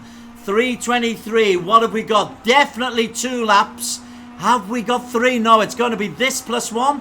No, this plus 2, Alex. This plus 2. So now people are going to be thinking, okay, they're going to be doing this. And I tell you what, esport athletes, they're very good at concentrating on the game and still looking around them. They'll be having a cup of tea, drinking with their mom at home, and talking with their mom at home while probably playing the game. It's incredible how they can divert their attention on different things while driving these high-speed cars. And I tell you what, they'll be thinking now about, okay, crap, how many more minutes to go? How many more laps? Where do I want to be as I go into the last lap? Nakib, though, he goes into 2nd position, and Mikko Nasi follows him through. Nakib moves up into his highest place in the race. Slowly but surely, technically, methodically, like a metronome, he's got himself up into P2. Let's look at the time as they go over the start-finish line. They're lapping around about 2:10. There will be 2 laps to go. Nakib loses a position. Mikko Nasi now moves into P2. But Nakib then into P1 for the very first time and implements DRS. Utilizes, he's got bravery beyond his years. Down through Eau Rouge, up through to Radion. How much is the lead? It's only 0.4 from Mikko Nasi, but he has made his move, Alex Young. Wow, he did not keep the DRS through a Rouge, though. He was too scared for that, because if you do that, he's going to put it in the wall, unlike Mikko Nassi, who has. And Mikko Nassi, I think, is in perfect position right now, because they both got DRS for this lap. But there will be one more lap to go after this. Now I show you down to P6. This is Moreno in P6. Less than 2 seconds between Nakib in P1 and Moreno in P6. Nassi and Perwin closing for the kill. A Swiss and an Aussie, a Malaysian, all just lurking in the wake of Nakib Aslan. Nakib 1:14, so a lap and a half to hold on for grim death. His title will evaporate if he cannot get maximum points here. Tell you what, he did not get away. He was hoping to break the DRS through this middle stint, but it's been a bit messy. He's made a few mistakes. We saw him almost, whoa, as Perwin has a movement and allows Ayman to come down the inside of him. So drivers are really on the ragged edge here, Des, and they're all making mistakes, and Nakib's not got away. He's got to make a decision now. Who's going to go over the line with one more lap to go? Mikko Nassi is just holding back. Again, no win this season for Mikko Nassi. Nakib, is he allowing him through? He's allowed a couple through. Wow, that is bravery from Nakib. He'll lose 1 place at least, maybe 2. Nassi is turned out. Nassi loses. Perwin into the lead, onto the final lap. Nobody wants to lead. Nobody wants to lead. It'll be Tadashi who has the lead. Incredible. Final lap. Nakib is down now into P5. Ayman Hazik is there. Oh, this is mayhem. This is mayhem. Wow, wow, wow. Cars going everywhere. No one wants to lead across through the final corners.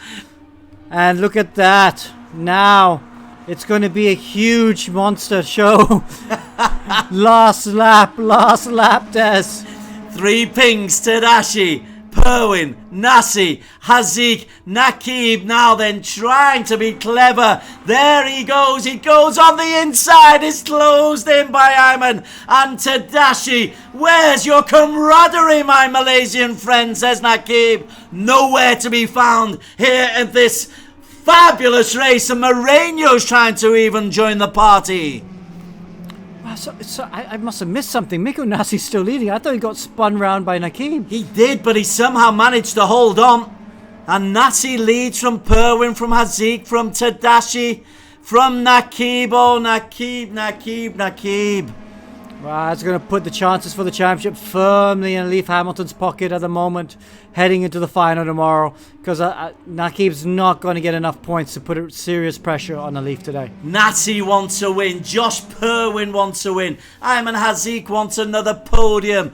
Where are Nakib Aslan's friends when he most needs them? P5 is just going to be devastating for his title hopes. Nassi has the lead. Is there any more drama? Yeah, Nakib tries to get on the corner of Ayman Tadashi. He goes past Tadashi. 1 down. Ayman Hazik next in his sights, but he's a long way behind. He's 0.7 of a second down. Time is up as they come into the chicane. It'll be Nassi to pick up the win for Singapore. Sensational from Perwin, from Hazik, from Nakib, who just didn't want to lead going into the final lap. Tadashi 5th, Moreno, Steen, Levecke, Martin.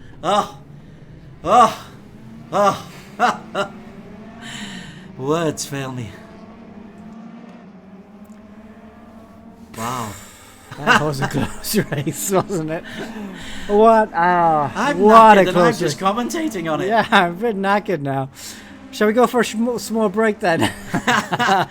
Wow. We can't. We got another race to do. Certainly do. We've got to get the copper sorted out. But yeah, what have we got? We've got only 6 minutes. So We do need to perhaps do another flying lap just to give you a time to change the server for the audience. But what a race. The comments coming in.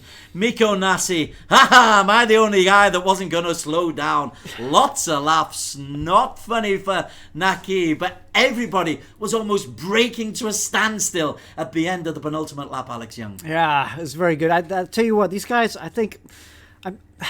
there were a lot of tactics that they could have used that they weren't using that you do see in cycling, Tour de France cycling. A lot of tactics they can use. They should go watch more Tour de France cycling. They can use that for the next time we do DTM cars. JS Navarro, thank you for your comments. That was really enjoyable. I hope the drivers had as much fun as you clearly did on the Twitch feed, and we certainly did in the circuit. The only one I really feel sorry for is Nakib Aslam. Okay, big deep breath. Bit of Zen moment. Let's just take a flying lap with Miko Nasi. Let's celebrate his victory. He's just won. That's a fabulous result for the Finn based in Singapore. So let's him take us a flying lap as we just compose ourselves and get the Copper racers ready for your enjoyment. All right, welcome to Spa-Francorchamps. Track in Belgium has been around since forever. Let's go for a lap. We're in the Mercedes AMG DTM. And heading up to a very tight right-hand corner here. The source, it'll make it really tough on the start. With everyone crowding into a really tight corner there. And then coming up to one of the most famous corners in the world. And depending on who you ask, it's...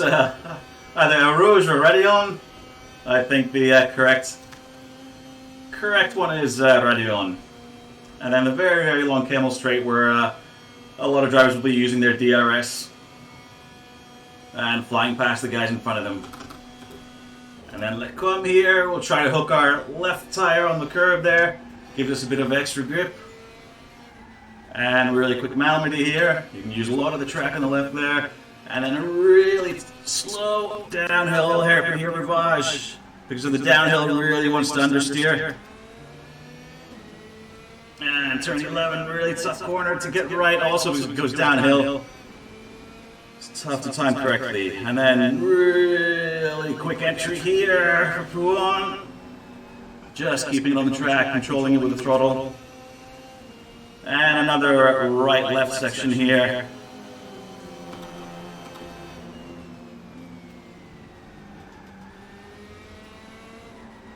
And there's not a lot of grip on the exit there for some reason. It's really tough to get the turn in. Turn 13, and then a really, really long full throttle run here. And this will be another favorite DRS spot, but also a risky one with these two corners coming up. Should be pretty easy to go DRS through here, but the second one here, it's full throttle, Van Schimot, very easy to lose control if you keep the DRS open there. And then finally, the bus stop chicane to end the lap. Missed my apex there a little bit. And then really careful on the throttle exiting the final corner. And that's a lap.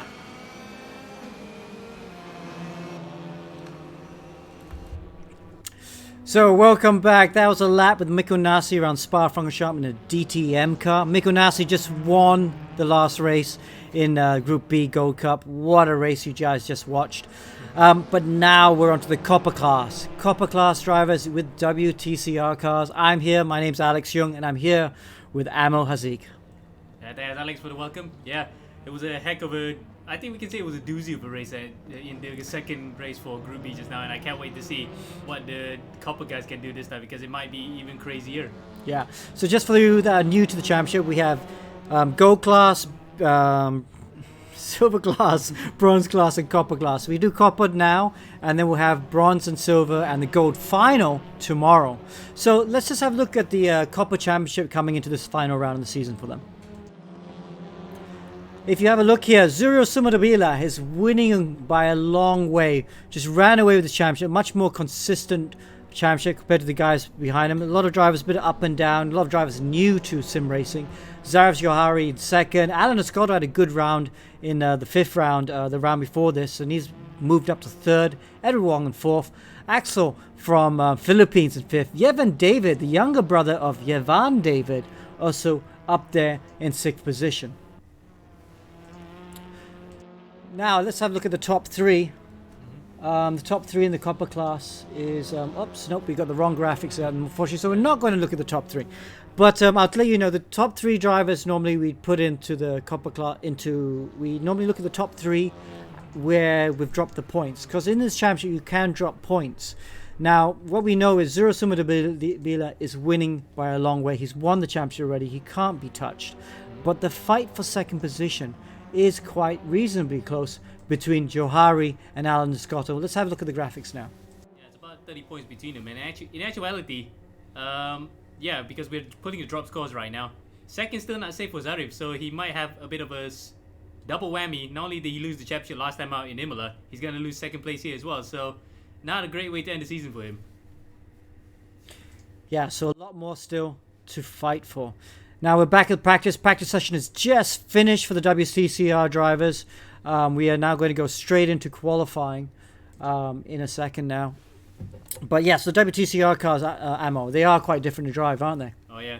Not to say they're completely different beasts, but nonetheless, they're still quite fast cars to drive. In fact, at the very end of the Camel Straight, all the way out to Lake Combe, past Radion, they can still reach 220 kilometers per hour. So these are a serious piece of kits. But despite the slow speeds, we're definitely not going to be having less action than what we saw in DTM for sure. Okay, let's watch our new Copper champion. He's just been crowned Copper champion, Zero Sumo Dabila. Yep, now we can take a lap around the Spa-Francorchamps circuit. Here we go, come out to late. Well, we're about to do it now. He went back here.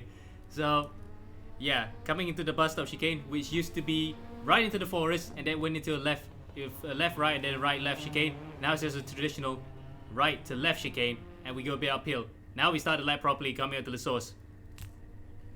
So then a full 7-kilometer loop around the Ardennes forest is about to start now. And here comes Sumadibi into the first corner. He's going to drop it right about the 2nd gear, hitting the apex at 63 kilometers per hour and out to what is the most famous corner in the circuit, if not the most famous corner in the world, the Eau Rouge and Radion complex. And this is what we saw in 98, where F1 cars plowed into each other in that massive start line crash, but luckily no rain here today. Through Eau Rouge, the dip, and up through Radion, and this is where a lot of the cars we saw in the practice, and indeed the Gold DTM class, we saw plenty of accidents there because of the DRS, but not such problems here. The front wheel drive touring cars can actually power their way out through Eau Rouge and Radion. Now onto the Camel Straight, easily where this part of the circuit where they can go 3 wide coming into Lake Combe. Through Lake Combe in 3rd gear, just above 120 km per hour, clipping the apex on the left, and then onto the right, and we go through turn 9 out of Lake Combe into Bruxelles. This could easily be an understeer corner because of the dip, and then the way the cars actually just understeer away on the outside, and now come through what is called No Name Corner initially. It's now called Jackie X Corner, and named after the famous Belgian driver who won Le Mans 4 times, Jackie X. And through the double gauche, also known as Pouhon, because due to the fact that Spa-Francorchamps apparently has 2 names for some of the corners, so this is one of them. Pouhon, or double gauche in France, it literally means double left. And through the pit path, also known as Fagnes Corner. Through the right and to the left, he maintains 3rd gear all the way here, and surprisingly maintains speed as well, 128 km per hour in both parts. And then through Stavilo or Campus, they have 2 names here as well. And now we're coming back to the final for the back straight on Spa-Francorchamps through the curve for Paul Frere. You can see that little hut there. It has been there for well over 70 years since the circuit was first opened. That's where the old circuit combines back with the new circuit. Now coming through Blanchimont, a scary fast corner. This is where in 2001 Luciano Berti crashed off massively. That ended his racing career in F1 at least. Then through Blanchimont, very fast 6 gear. I think he didn't lift off there. Coming to the final corner now, the bus stop chicane. Drops it to 2nd gear. One of the slowest corners on the track other than La Sauce. 75 km per hour and 69 coming out of it, and he powers his way across the line to complete a lap here at the circuit of Spa-Francorchamps. Well, I'll tell you what, thanks for that, Ammo. Chris Chu is on pole position right now with a 33.1, but Sumo Dabila, 31.1, puts it on pole by quite a comfortable margin. As he starts his second lap, there won't be enough time to do another lap. Let's have a look at some of the other drivers out there. Zarif Johari there, going through the bus stop chicane. I'm not sure if he's starting a lap or finishing a lap. But Sumo Dabila will carry on to try and finish that second lap. As he goes across start-finish lane. I think this is him just starting a lap now. Yeah, and that's a problem here, right? Because I think he had that same problem with one of the drivers in the Gold class just now, where he went all the way around the circuit only to find out the lap wasn't recounted. So, a disaster for Zarif Haziq Johari. He's not going to say a lap here, and he's going to start all the way at the back for the first race. So, second place in the championship will now be a distant memory for him. Okay, Alan Escotto, though, he'll want to try and get in the front row. He's had, I think, a bit of a scrappy lap. He's lost 3/10 in the first sector, lost 3/10 in the second sector, so this will not be good enough for pole. But he's going to try and get on the second row of the grid, I feel. Axel Mariano has put it on second place at the moment, so he's on the front row of the grid. But Alan Escotto, he's fighting for second place in the championship. He's currently in third. He needs to be in the front 2 or 3 rows. And this is looking good for him. If he gets it now, this time will count. So will it be second or third? It'll be right beside his fellow countrymen. And it is. He's right behind Mariano and Subadabia. So it's a Filipino 1, 2, 3, and 5 for Janelli Cruz. Wow, so Filipinos locking up most of the top 3 rows, top 6 positions. Yevon David, the younger brother of Yevan David, the only other driver there from Sri Lanka. Now, it's a bit confusing. We need to look at the timing sheet right now. Is this Yannick or Yevon? Because both brothers are here right now, actually. That's true. It's Yevon. Alright, so Yevon, he's the faster of the two David brothers in this particular class, at least. Yeah, Yannick is his twin. Yeah, I think it's his twin. There are a lot of David brothers out of motorsport. The Sri Lankans based in Singapore. Lovely kids, actually. Lovely family. So it's good to see them. They're all on their way trying to get to Formula 1 and very, very serious professional karters. Oh, look who's just shot up into 4th position. Shazrul Imran has just put in a great lap into 4th position. And Iman has had a good return for his buck, bang for his money after coming in late into the championship at least. He's now right up in the top 10, but he could actually get Yevon David if he has a good run this one. He could even finish in the top 5 if he outperforms Axel Mariano. Okay, so we have championship winner, Zero Sumo Dabila from Philippines on the front row. Even though he's won the championship, he's in pole position, he still wants to show what he can do. And on the weekly leaderboard, he was very, very quick. So it's going to be a hard task for the others to beat him. A couple of young chargers behind him. But I tell you what, I'm really looking forward to that battle for second position. Zarif Johari and Alan Escotto. Although Johari is all the way back at the back of the grid, isn't he? Yeah, he's got all the work to do right now. I think starting in 22nd position. Yeah, 22nd. So a lot of work to do for him to get back up to the top 5. So the cars lining up the grid, they're moving magically by the power of esports and computer processing from the paddock, from the pit lane onto the starting grid. Your commentators will be Amo Haziq, who you just heard from, and of course Des Corkill. Great to have them with us as the race gets prepared to start. Race 1 of the Copper class. Indeed, Azuriel Sumadabilia is the man who has really set the standards at this level, and he will be on pole position.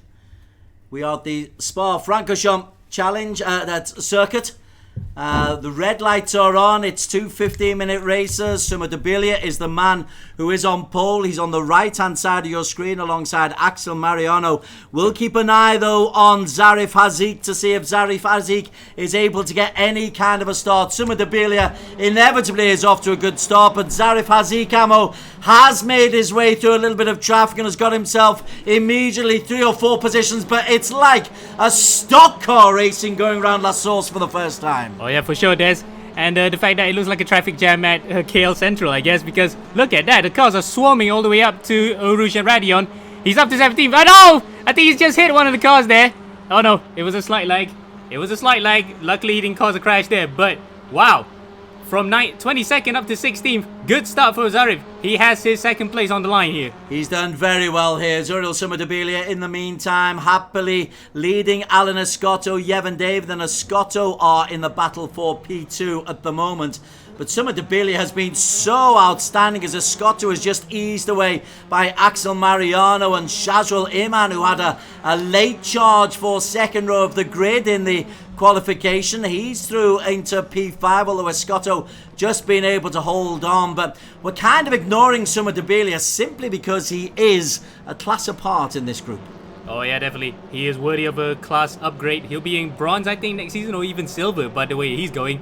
But yeah, today is his coronation, we can safely say. If he wins here and gets the fastest lap, and also if he could perform very well in the second race, it will be well worth the coronation. He has deserved it richly. Nearly a second clear of Yevon David. Zarif Hazik is the man who was under real pressure for second place in the overall championship, and he's in the middle of that group, sandwiched between Sean Cyr and Regal de Troyes.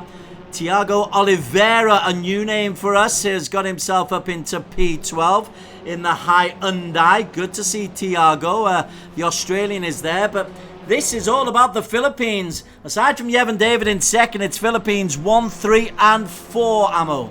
Oh yeah, and they were actually 1, 2 and 4 during the qualifying, so it's just a slight drop because Yevon's the sandwich between them. But yes, a really good day for the Filipinos so far, and if they could stick it together, they might have a 1, 2, 3 if they could get past Yevon David. This is the Copper edition. We have got already the overall champion is Uriel Summer Debilia, but the two names to be looking out for, three names, because Edward Wong isn't a million miles away either, are Edward Wong, Alan Escotto and Zarif. At the moment, Alan Escotto is in P4, has just a little flicker to try to get on the inside of Yevon David. Oh, Escotto then forces David wide, and he, by hook or by crook, has got himself into P3, Ammo. And that was a Filipino 1, 2, 3 for real this time, but it's all because of the catalyst for that particular incident happened because of Yevon David going off into the bus stop chicane.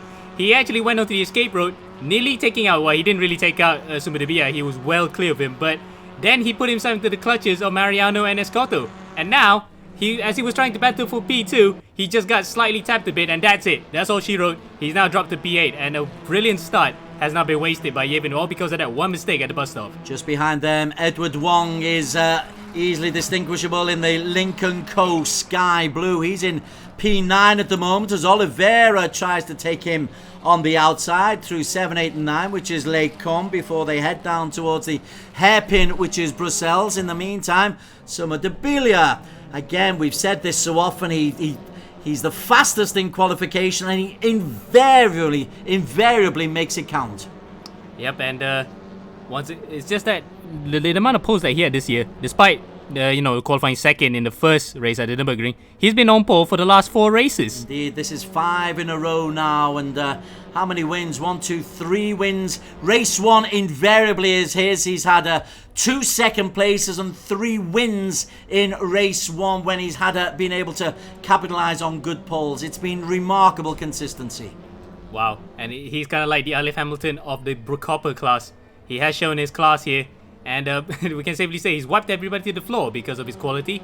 But it's not job for this particular race. Job not done yet. He needs to actually put it in a good race as he's doing so far to really underscore his absolute quality in this race, in this class. Let's have a look at Zarif Hazik. He's the one we're really interested in. At the moment, he's on a single point being scored here, but he's quite a little bit way behind Peter de Troyes. There's a good battle between Regal, Peter, and Sean Cyr.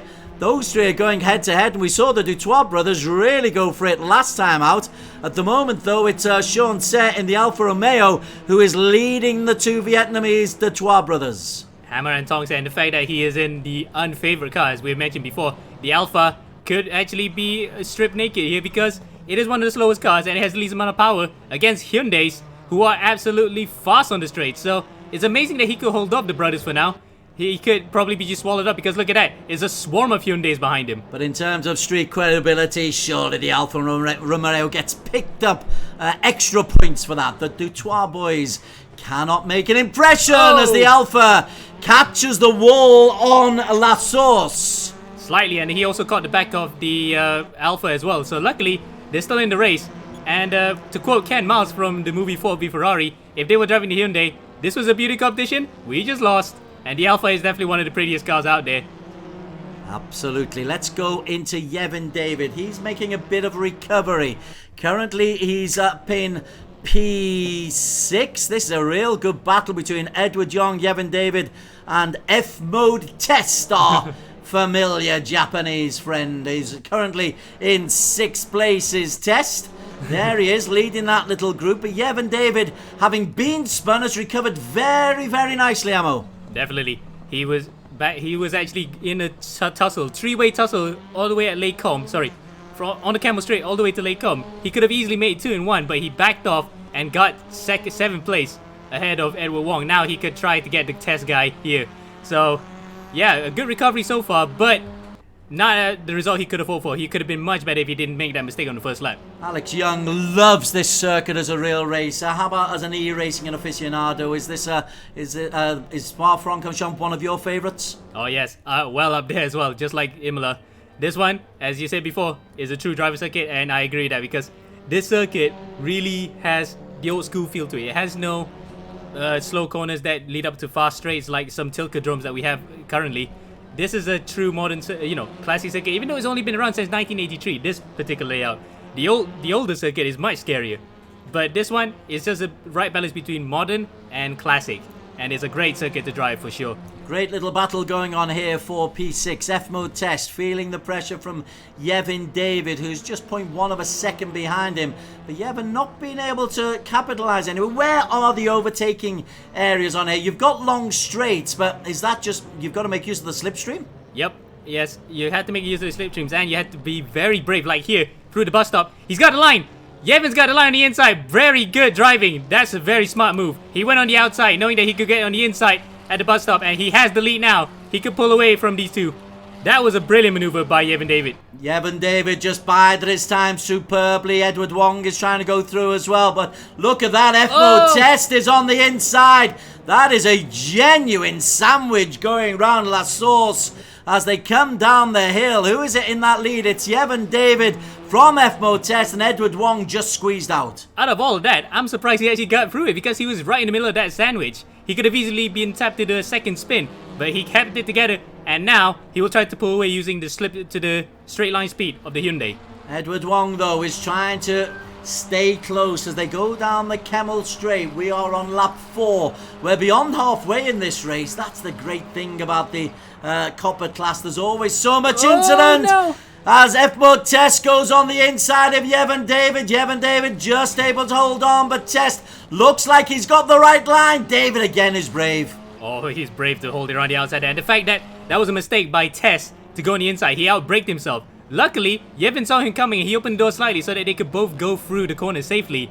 And luckily, despite the slight penalty nudges, I think that would have been 5 penalty points or 10, depending on how severe the contact was. But they're still in the race. That's the most important thing. They wouldn't want to have disqualification right now. We've had 4 casualties already. Asmi Arifin, Ronaldo, Julie, Yannick David, and I need not tell you, Sri Murugan are out of the race. As up at the front, Zuriel Summer Debelia, I tell you what, he is 2 seconds clear, and he doesn't make mistakes, Ammo. Well, very rarely, actually. In fact, I can't even recall the last time he even made a mistake during this championship, other than the one at Imola, where he actually touched the AstroTurf a bit and spun right into the infield wall at Aqua Minerale. But yeah, that's the only mistake I've seen him do so far. That was from a reverse grid race. But out in the front, he rarely makes mistakes. So that's his quality. Hey, and a big moment to tell you about. Zarif Hazik is out of the race. Oh no. And could be out of the battle for second spot. That means Alan Escotto has a real chance. Currently in P3. But if he just makes sure he stays on the straight and narrow, there's a great chance for him. And he doesn't even have to make the move on these guys anymore, because if he saw, or if he has a race engineer on him on Discord or somewhere, they could have told him that his rival's out of the race. He can secure second place, and that means Filipino Day would have come early now. Wow, wait. What a turn of events. Zarif looked like the guy who's gonna take the championship by storm after winning the first race in Silverstone, and now, a few weeks later, it has gone pear-shaped for him. The third place, I think even third would not be good for him, because right now, Escotto and Edward Wong are scoring good points here. So, a disaster disastrous end to the season for Zarif Haziq. So it's quite unfortunate. Edward Wong, as you can see in the Lincoln Co. I'm sure when you're racing, are you aware of what's going on around you? Because Edward might get a boost there and he say, hey, that's what I need. I need to get ahead of the Japanese test and Yevon David, and then I can get myself up into the top 4. Well, like for the guys like Escoto, he already knows that his rival's way behind. He might have been told by it, so all he needs to do is to just get points at this race and increase it. While guys like Edward Wong, he might not know about it because he's in the center of that midfield, and he does have the tile graphics that we see on this screen right now. He has only a top bar where he can only see at best 7 positions, so he can't see where his other rivals are in relation to him. So right now, he just needs to finish as high as possible to get the best possible chance of at least 3rd in the championship to get away from his fellow countryman Zarif Haziq. Edward Wong with only 3:21 to go. The fastest time of the race so far is a 2:31.5 by Shazwell Iman. Well, that was the last lap out time. The fastest lap so far is, let me get this right, it is a 2:31.2 by, of course, Zero Summer Debilia. Wow. 5/10 clear of anybody else who's the next fastest guy. And look, he's not even pushing. By the looks of things, he's just cruising it at the front. He has no need to push, no histrionics, no nothing. All he needs to do is just what he's been doing all season. Just be calm and composed and consistent. Axel Mariano came into the reckoning a little bit late in the season, but the Honda racer from the Philippines is quite happy in P2, and you called it very early. This could be a Philippines 1, 2, 3, and with Alan Escoto in P3, that's exactly where we are, and we will be going into, I think, the final lap. Summer Debilia is coming over the start-finish line now, and so we come into the final lap, and once again, the final lap for Summer Debilia will be a lap of honour. A lap of honour, Coronation Street, whichever you can call it. It has been an absolutely stonking weekend so far, race round so far for Summer Debilia. He has not looked back at all. Qualifying, he was dominant. Throughout the season, he's dominant, and now he's going to get the Grand Slam, leading every race, fastest lap and pole. And the race win to boot. That's a great way to celebrate you being the title, and he's not slowing down at all as he comes up over the hill. Let's go into P4 where Shazwell Iman is making a bit of an effort to try to ruin Alan Escoto's day. This is an interesting battle for P4 now, and Escoto is under pressure, Amo. Yeah, he's under pressure, and he's only having a 6/10 gap. I think he has 6/10 only in it between these two guys, and he's also having the guy in front, Mariano, within his sights. So this is not an easy last lap for Escoto. He's got a low-hanging fruit right in front of him of 2nd place, but he also has a driver right behind him in 4th who can easily snatch away that 3rd place. So it is all to lose here for Escoto. A little bit further down, Adrian Ferguson had a win earlier on in the season. He's in P11 ahead of Kenneth Wong. Oh, we got and lag. We've just lost somebody there. We got a bit of lag here, so yeah, apologies for that. Let's go back to Shazwell Iman. He can't get close enough to Escoto. Philippines 1, 2, 3, and with Janelli Cruz in P5 as well. This is a great day for the Pinot boys. It's as I said, it's Pinot Day. It came early as a Hyundai just disappeared there. I thought it was Escoto, but luckily it was just a lag for a second. So apologies for that again. We can't jump the gun too early and say someone's retired. That would have actually been heart attack for some people who are supporting these guys. Zuriel Summer Debilia, though, he's easing his way through. 2.5 seconds clear of Axel Mariano. Gotta say, Axel Mariano Knockam has been very consistent since he joined the eRacing circuit. And a copper class, he's another one who may be elevated, if not to bronze, maybe even to silver, because he's been very impressive. Escoto currently in P3. And he has released himself from the clutches of Iman, but he will try to get second. Look at that. He's going to come into the bus stop chicane. He's got the inside line. Mariano just made it a bit too easy for him, but again, the bus stop chicane has 2 lines. He could go around the outside and defend his position, or he could retake it back. He's gone for the former. He's taken second, and Summer Debilia wins the race. Summer Debilia with the victory once again. Axel Mariano Knockam in P2. Alan Escoto for him, a very comforting P3 ahead of Shazwell Iman. Janelli Cruz making a great day. Yevon David, good recovery for him in 6. F-Mode Test from Japan in 7. Edward Wong has got himself into 8 ahead of Regal Detoire. Points right the way down to Thiago Oliveira on debut. A very good performance from him. He'll pick up a point. Chris Chu just holds him off. The Singaporean holds off Thiago Oliveira. But Suma Debilia, he is the man. He is the champion. And he's celebrated in style, Amo Hazik. Yep, Des. What a way to do it. From pole, with the fastest lap, and now with the win and also leading every single lap, it is the coup de grace for him. It's a Grand Slam. What a way to do it. Welcome on board those who are following us on Twitch on the feed. Hope you're enjoying the racing. It wasn't quite as exciting as the gold class, but I doubt even heart surgery will be as exciting as a gold class being on the receiving end. Fantastic racing earlier. This was just professional racing from Zuriel Suma Debilia and sums up his season. So into race number 2, Amo. How'd you beat him? Well, the simplest answer would be is just keep him behind. And keep him behind for as long as you can, because this guy, once he gets past someone, he's unstoppable. He could get past more and more, but he's not been performing well in the second races as far as results go. The best second race result he has so far is a 3rd with a fast lap at the Hungaroring. So it's not a dissimilar circuit to Hungaroring compared to Spa, but with the amount of overtaking spots that this circuit provides, he might actually be in a shot for a very strong result as well here. But he has to do it with the thought of having someone as fast as him at the front, as Zarif Hazik, who will be at the sharp end of the grid to actually at least salvage something from this weekend for him. Zarif, well, his lead was 20 points over Escotto, so the fact that Zarif has scored no points and Escotto has picked up 16 suggests that Escotto has got a genuine chance here to get himself second place, and that would be hard for Zarif Hazik. He will be hoping to at least get himself a decent start, because if he gets himself a decent start, then he can actually go and pick up some decent points. A very bitter pill to swallow for him. He can make up for it in the second race, right at the front. Circuit de Spa-Francorchamps. It is the venue for the Copper Class final race of the 6-race season. These are generally those who are the weakest in inverted commas racers, those with least experience looking to improve and maybe get up to bronze or even silver.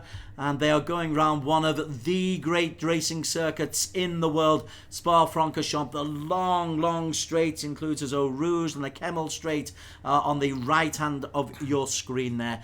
Zuriel Suma Debilia did it absolutely wonderfully. Sri Murugan will be on the front row of the grid alongside Yannick David.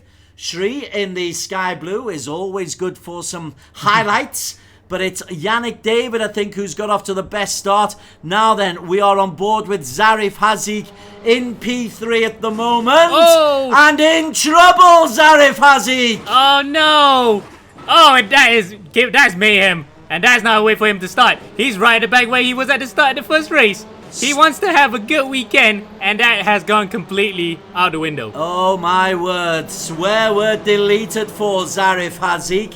Yannick David avoided all the problems, and for once Sri Murugan wasn't in any of the mayhem. Sri's got himself up into P2 and Yevon David up into P3, but it means Alan Escotto in 13 has got himself ahead of Suma Debilia and Zarif Hazik. And look at that, the amount of Hyundais that we have for this round. I think people have started to realize that Hyundais are good off the line and go in the straights. Oh my word! At Lake Combe we got 2 Hyundais in friendly fire.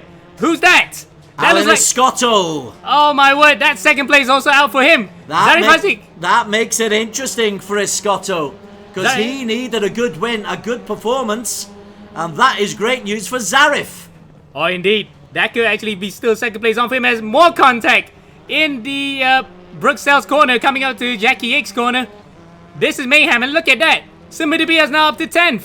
Suma Debilia up to 10th. Zarif Hazik has somehow recovered and got himself back into P12. This is fabulous. All the while, Yannick David is now under pressure from Sri Murugan, and our pal Sri could well be about to take the lead, Amo Hazik. Oh yeah, he's really close right now. About 2 tenths. he could actually get him because the Audi and the Hyundai are not that much different in terms of top speed. So this could be interesting. Who's going to blink first on the brakes? This is surely going to be a carrot dangling right in front of Murugan right now. He's got to win in his sights. All he needs to do is just clear this Hyundai and he could be in the clear. Sri Murugan has been an interesting project for us to follow this season. A lot of learning curve, and if he could end he looked like a real rookie in the first couple of weeks of the season. If he could end with a podium, Ammo, that is exactly what you want Copper Class racers to do. Yep, they improve as the season goes, as you rightfully said. And the fact that it will be a confidence booster for him. Oh, and he goes on the inside! That is a brave move, and he makes it stick! That is a proper touring car move by Sri Murugan, way behind coming into the bus stop chicane, and he takes first initially, but Yannick David comes back at him. That was pretty good. That was pretty aggressive from young Yannick and Sri Murugan. Sri, from the start of the season, would be really trying to retaliate. Now then, let's just stay on the back of him, see how brave they are going down through Eau Rouge and onto Radion. And this might not be just a two-way race, it is a three-way race, and guess what? It's Yannick's young other brother, Yevin. So, we got the two David brothers up in front, sandwiching the Malaysian in the middle, which is Sri Murugan. This could be an interesting three-way, and in fact four if Azmi could catch up to them. Yeah, Sri is in the middle of the Sri Lankan sandwich as Yevin gets on the outside there of Sri Murugan. Now, we've seen the Davids compete in the middle of the pack. We've never seen them competing at the front of a race. Sri Murugan left the braking nice and late, and he's through Les Combes very nicely as they head down towards Bruxelles, the number 10, which is the hairpin. Good battle. These three have got away from Azmi Arifin in P4, Ammo. Yep, Azmi right now doesn't have the toe because he's 3 seconds behind, so he needs to be within at least a second less than that. Now, because we're not with DRS, of course, to get within any sight of these guys. Right now, these three are running at a very ferocious pace right about in front. And what a way to end the season for all three of them to actually get something out of it, despite having a lot of incidents in between. I just want to go to P6 because guess who has made a move to the front of that little group there? Zoriel Summer de Belia has just edged in front of Edward Wong and Peter Detroit. He's got Axel Mariano Nocom ahead of him, but the overall champion, you said, somebody stopped Hendra Ade and Chris Chu are out, but Zoriel Summer de Belia, you said he hasn't had many good second races. I think he's trying to make you eat your words, Amo Hazik.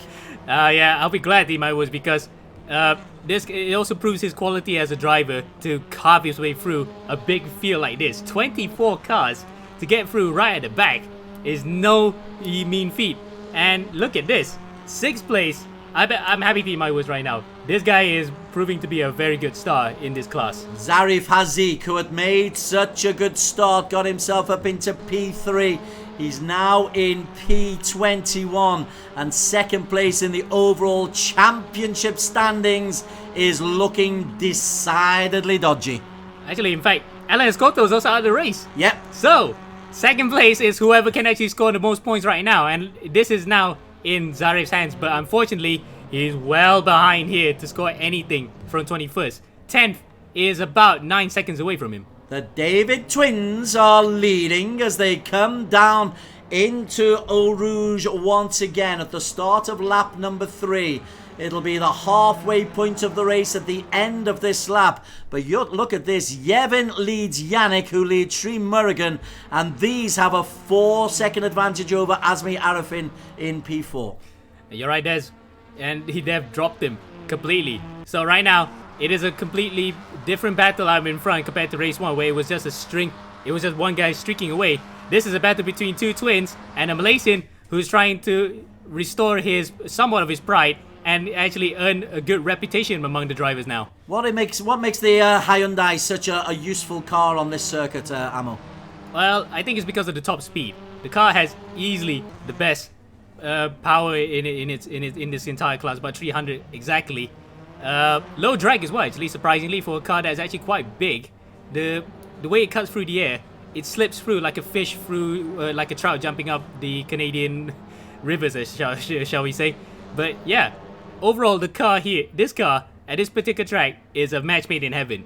This car can easily be one of the fastest cars in the entire field of WTCR cars. I must ask, why would a child jump up a Canadian river?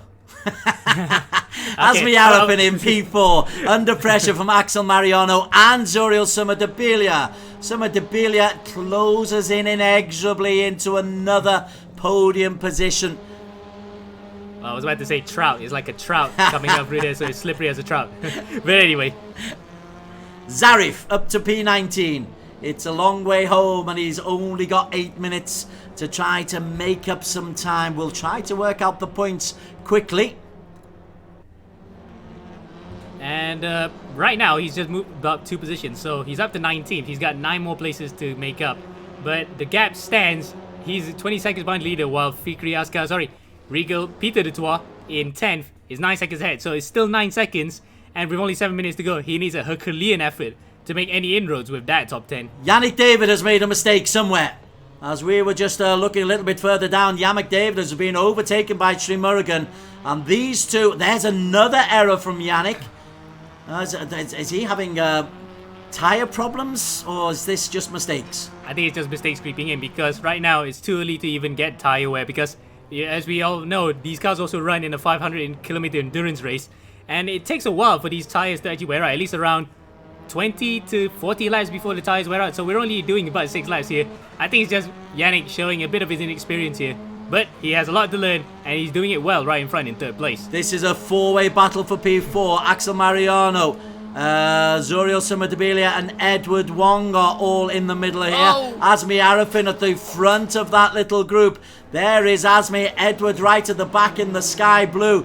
Zuriel makes a move on the inside. He gets 1 place. Drags Edward Wong with him. Is he able to hold off Axel Mariano? The answer is yes. Is he brave enough to go inside Azmi? The answer is yes. Azmi tries a little bit of a barging to get it back, and Zuriel is forced back into P6. And he thought better of it too, because he went to the inside. He was off the road when he overtook them, so he backed it off so that he doesn't get a steward's inquiry. Good, smart driving from him, as unfortunately, because of that, he's going to lose 6th place as well to Edward Wong as he goes on the inside. The Lincoln Co car gets it back up to 6th, but not before he tries to cut back at Jackie 8's corner. Nope, not yet. And at the start of the lap, at the start of his battle, he was 7th, and he stays 7th at the end of it. That's a lot of action for no progress, isn't it? Azmi Arafin is the man who leads in P4. Up at the front, Yevon David is in splendid isolation. A good 4-second lead he has from Sri Murugan and Yanin David. There's Sri. I'm really impressed by the improvement that we've seen from Sri Murugan. I think he got a podium in one of the reverse grid races earlier on in the season. Actually, no, he hasn't. He has not gotten any good results for this entire season. In fact, his best finish has only been 10th at the very first round. So right now, he could really make up for it and improve his reputation by finishing 2nd here. Yevon David is the man who was in the lead. Yannick David in P3. Azmi Arafin still leads this 4-car train, where Edward Wong and Zuriel Summer-Debilia and Axel Mariano, who are all in the first 5 in the championship standings, are still in the race. Where are we with Zarif? Poor old Zarif. This is a catastrophic visit to Spa. And one of the only weekends that he actually could switch cars, and he switched from the Alpha, which he usually trusts to get him the points. He switched to the Hyundai for this one, and that gamble has not paid off. So the 2 points that he lost from switching cars has not paid dividends at all. He is going to be -2 for the weekend, isn't he? This is that is not what he wanted tactically. Let's get back into the battle for P4. Azmi Arafin may well lose out to Axel Mariano here, and Zuriel likes the Eau Rouge corner. Oh, the 2 Hondas right in front there, side by side, door to door, coming to Eau Rouge and Radion. But luckily, one of the backed out, and Axel Mariano is the one that backed out of it. He just pushed Azmi a bit to the side here, but now he's going to do it again, coming up to the Camel Straight, to Lake Combe. Does he have the line? Yes, he does. Azmi holds on to 4th place, but not for long. Can he hold it? Coming into Lake Combe as Edward Wong now has the slipstream from both of them. Can he take 5th place? No, he can't. Not just about yet. That's beautifully done. Well defended by Azmi Arafin. It's we've not really mentioned him because he's not in the championship standings, but this is a mature race from Azmi, as Edward Wong gets the wrong line and Zuriel is just able to ease past him. A little bit of paint kissing, and then, having just praised Azmi Arafin, he leaves the braking too late and loses a position. And Mariano did well to actually get into the inside, because it's not easy to brake in these touring cars when, oh no! Asvikas loses it completely at Jackie Hick's corner, and he's going to be sent way to the back now.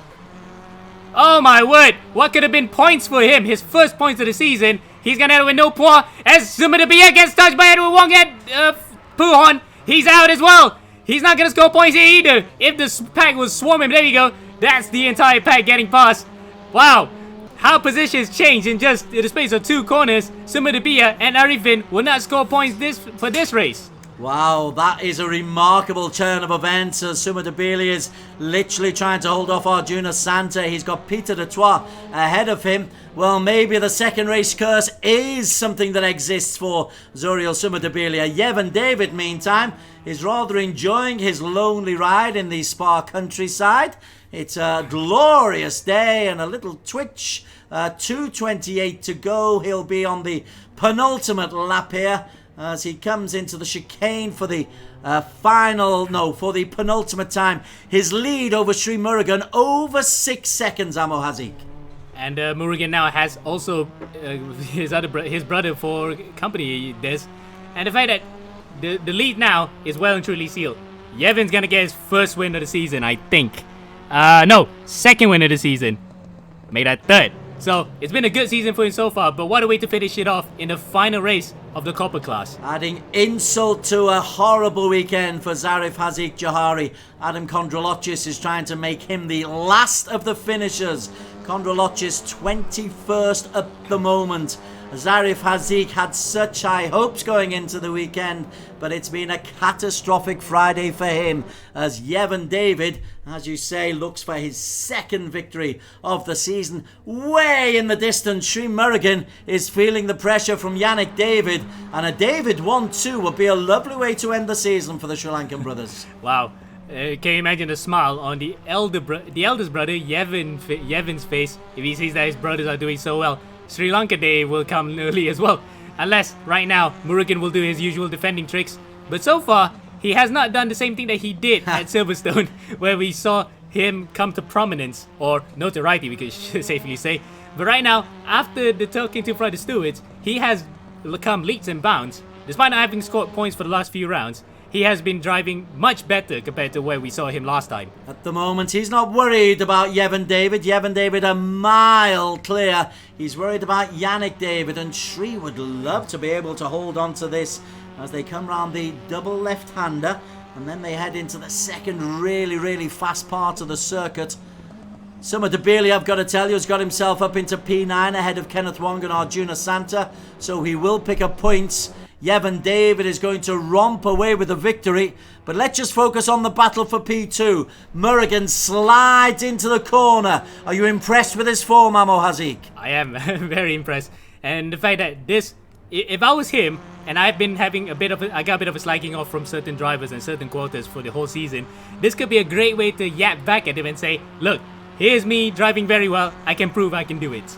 But right now, it's either second or third he could brag about as Yannick goes to the inside. Blong Shimon, will he make it? Oh, slight touch, but luckily they're both still in it. That was the Sri that we know and love. He wasn't going to be beaten off there, and he's been able to hold on coming into the final chicane, and then gets it wrong. Celebrating too early, Sri. Disappointed for third. It's a David 1-2. Yevon wins it from Yannick in second. Murugan in third. Axel Mariano in fourth ahead of Edward Wong. In fifth place we have Fikri Riaska, Shazol Iman, Zumo Dabilia coming in P8th. But let's talk about the David brothers, and this is a fine family 1-2. Oh man, I can tell that not only the David brothers are happy, I can tell James Russell, their team boss for Stratos, he's smiling here right now, somewhere in Malaysia, I can tell. Oh, sorry, Singapore. He is gonna be over the moon with this result. They have driven quite well, and in the face of, the threat of Murugan, they managed to deal with well, and now they get to celebrate 1-2 tonight. A great Friday night for the David family, and indeed Stratos.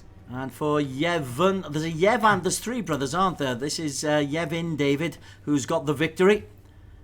Yannick David picks up his first points of the campaign in just his second weekend. And Sri Murugan, I tell you what, he is almost the story of the season, Sri Murugan. The fact he's been able to come from being an absolute novice to pick up a podium position on the final race of the season. Congratulations to him. Back now, Alex Young rejoins us just to sum up what has been a fabulous, fabulous season 2 of eRacing GP Global Edition in the Copper class, Alex. First time you've had the Copper guys on board, and I think you're impressed. Yeah, I've been really impressed with how the level has gone up throughout this whole series. It's great to have them on board. You know, we've got such a lot of brand newbies in this championship. So obviously you see a lot of mistakes. But even though everyone's improved, we're still seeing a lot of mistakes. Some drivers still maybe not quite as disciplined as other drivers. But that's all part of the learning process. We have seen some great racing, and there's a confirmation of the results. Both the David brothers, 1 and 2. Yeah, Yevin David picking up the top position and also picking up the fastest lap. Is it the same? Yes, it is. Fastest lap. 2 Y Davids doesn't really help. Yevon and Yannick, one of them got the fastest lap. And Sri Murugan, a very impressive P3 for him. Axel Mariano in 4th. Summer Debilia, even though we saw him slide out, he finished the season in 8th place, and he is the outstanding racer. But Zarif Hazik Johari, a nightmare at Spa-Francorchamps. Yes, some drivers are nightmares, some drivers are dreams. But the racing is always good. So that's our first Copper class. We concluded. We have a champion, Suma Debila, who in the end I think was, he really improved a lot during this. First couple of races he was consistent, but he wasn't winning. But now he's really dominating. So his level is just kind of going like this. He's definitely going up to bronze, maybe even silver. We'll have to speak to him. Really, really good performance by him. Indeed. So Zuro Sumadabili is the first ever eRacing GP Copper class champion. Congratulations to him. It's we don't have a drive for you. It's all about pride and promotion, because I think, Alex, that's what you're really trying to do. You're trying to get the elite drivers, but the next level's coming up. There's a method in your madness. Absolutely. We want to make the base as big as possible. We get more people coming in. And obviously we need the pros to be there and really showing the way, because that's the aspiration, and that's why when you watch a Gold Class tomorrow, the level is so much higher. And these drivers, there are a lot of racing fans out there who have always wanted to get into the sport but didn't know how. Well, this is how you do it. Because even if you can't afford a steering wheel and pedals to go with your game, there are other drivers there who are using keyboards and mouse, or one's even using a phone. So there are other ways to get involved in the game. So, and Copper class really is the perfect place to start. So congratulations, Uriel Sumadabilia. We've got to confirm about second place. Zarif might have been able to hold off the challenge of Alan Escotto, because Alan didn't pick up any points in the reverse race as he was jettisoned, as was Zarif. But Zarif might just have had a big enough lead. We will confirm that once we've gone through race control, and we'll confirm that on social media as soon as we possibly can. Yeah.